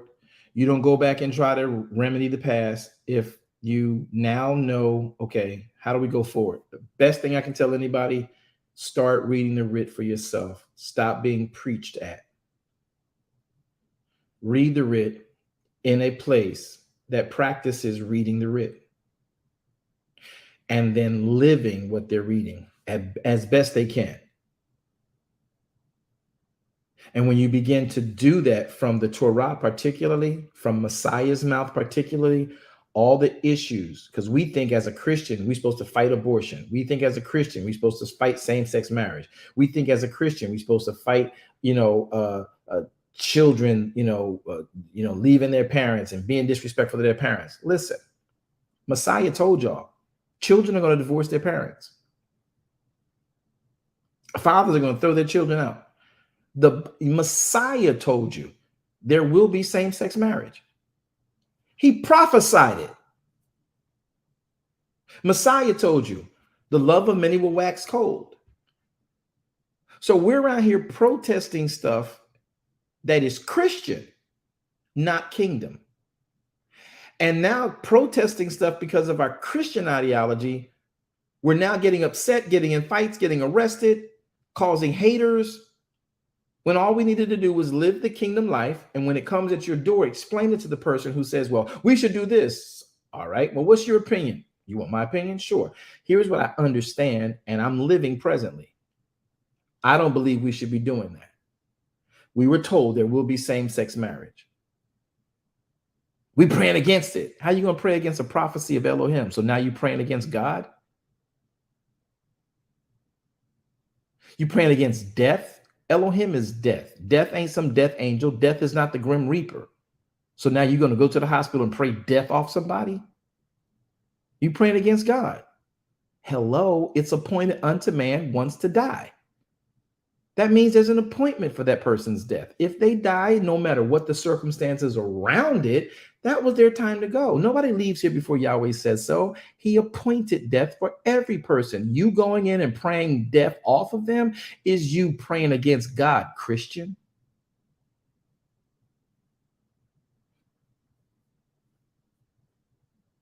How do we go forward? Learn Elohim. I love what he said. He said it a long time ago. Be still and know the I am. How do you do that? Get into his word. Comply with his word. Listen to his word. Hear his word.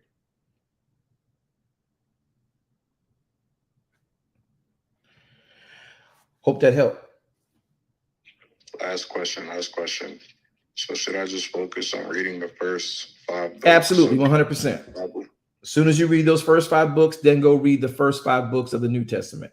Yes, 100%. Contact me and call me. Get on the Books of Elder page. Don't worry about it. You don't have to tell me you did that already. If Elder Page has you in an email, she'll make sure she gets in touch with you, set a time between our schedules, and you can study with me once a week. It doesn't matter. And that's for anybody out there who wants to know, what do we do now? Okay. Sorry. Who is that?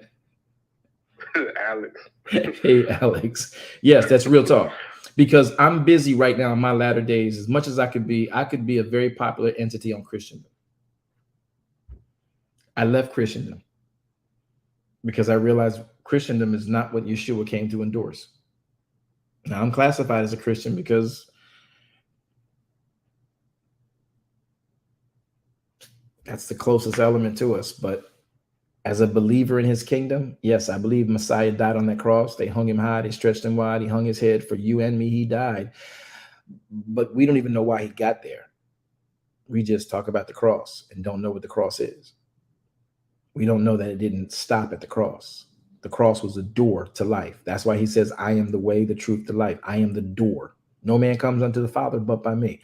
So until we start to understand what took place at the cross, why the cross took place, what the cross is, we're really just being churchy, just being sheeples.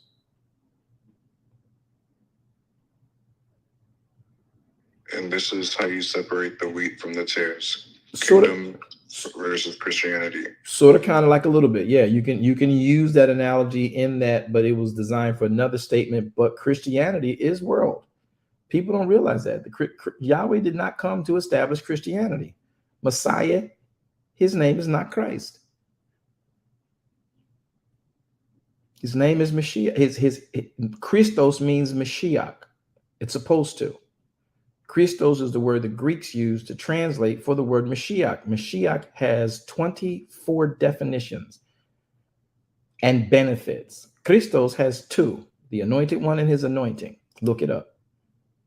That word Christos in the book of John, chapter 4, verses 25 is when they translated, or thereabouts, when they translated, they shifted the name Mashiach. And then from that point on, that's the only time you saw Mashiach again, and every other time you saw Christos. That's Greek translation, and again, a part of the transliteration issues that we got within our Bibles. And so we need to understand that. Read the Torah first, then read the first 5 books of the Bible, then read the first 5 books of what we call the New Testament, the Brit Hadassa. And you will see the Bible completely different. You'll understand Paul differently. You'll understand Isaiah differently, Daniel differently, Ezekiel differently. you'll understand Elohim better. Christianity will not be what you push, but I'm not mad at no Christians because we just didn't know. It introduced us to he who hung on the cross. The problem was we stopped and did not complete what we were supposed to do. And all you're getting, get understanding. You got the cross. Now understand the cross. And that's not what we're doing. We're not getting understanding of what the cross was, what the cross meant, and what the cross benefited us with, other than the cleansing of our sins. Now we're saved. Yeah, it goes deeper. All righty. Well, guys, thank y'all. Thank you again for sharing. I hope you guys have been edified. Y'all gonna sleep now? Y'all gonna wake up? And I don't mean being woke. Everybody trying to be woke. If your eyelids are up and you breathing oxygen and you walking, you are awake. Okay. I'm messing with the woke movements of the world, but you know, and it all in pun. Just read the writ so you can see that the eyes of your be enlightened, that you might learn and understand what Yahweh is saying. Just read the writ, y'all. Read the writ. I promise you, it reads different than we first thought within our introductions to Christendom. My job is done here. I got to get going, guys. We'll see you guys tonight prayerfully for Bible study tonight on the Darash Kingdom Ministries platform. We will be having our Bible study tonight, and I want you guys to sort of kind of join in with us if you don't mind. And I'll make these announcements very quickly. Tonight, we'll be coming back at 7 p.m. Eastern Standard Time.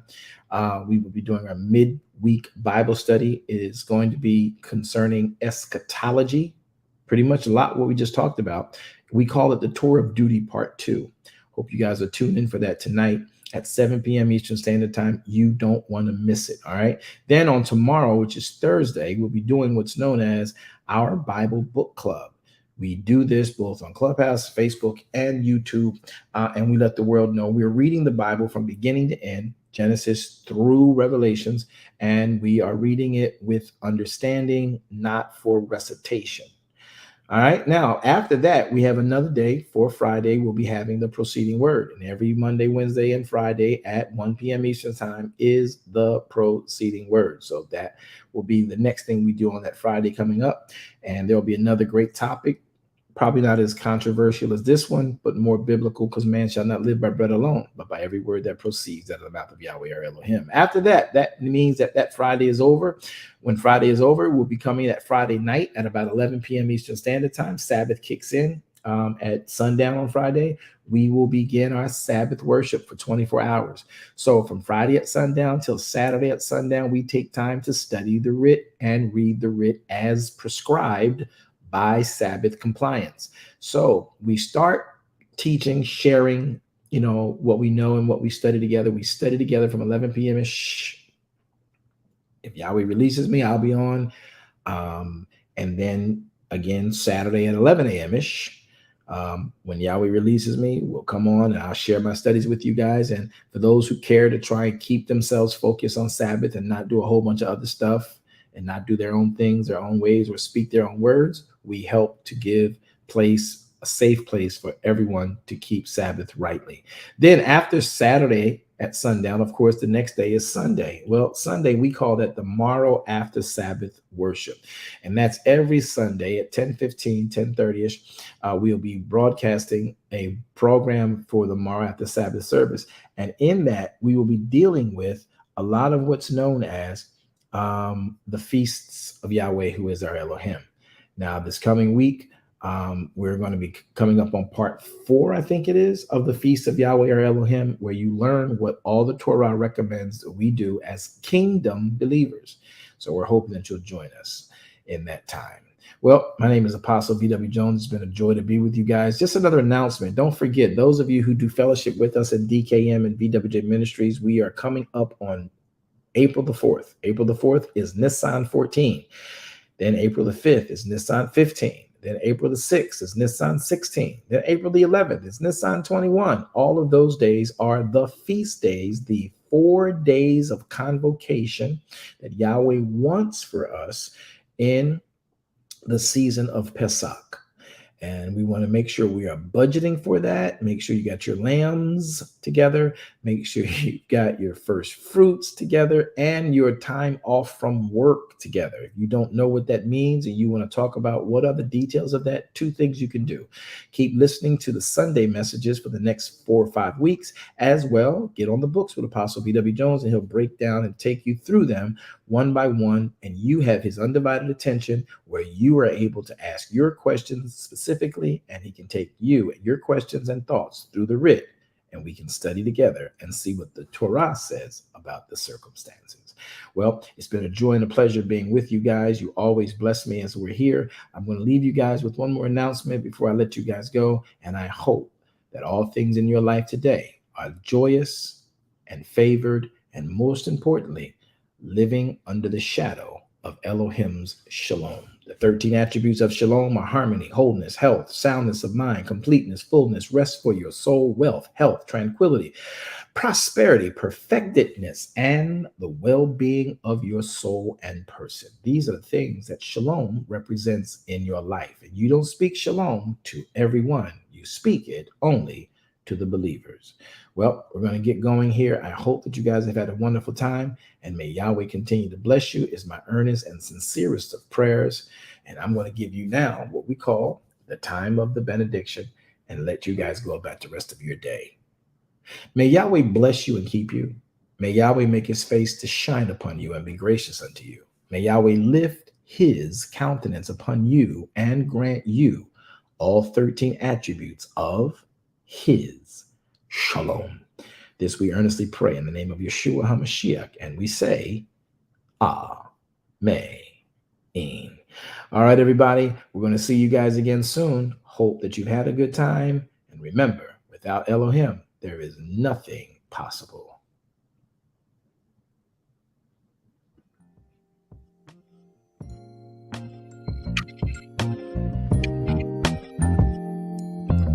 If you need truth, this is the place for you. No need to complicate it. It's best to keep it basic.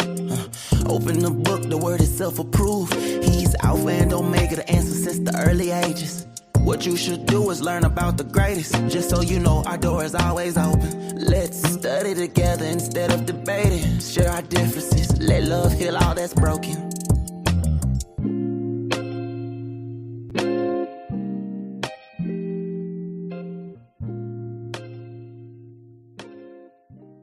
Thank you for tuning in today.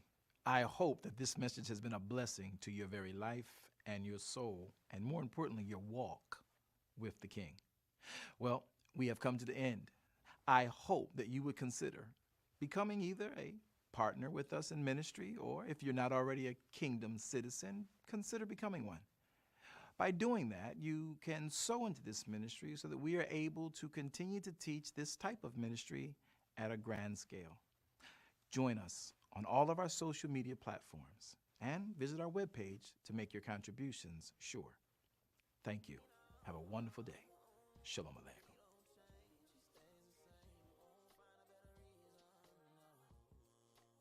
So come tap in,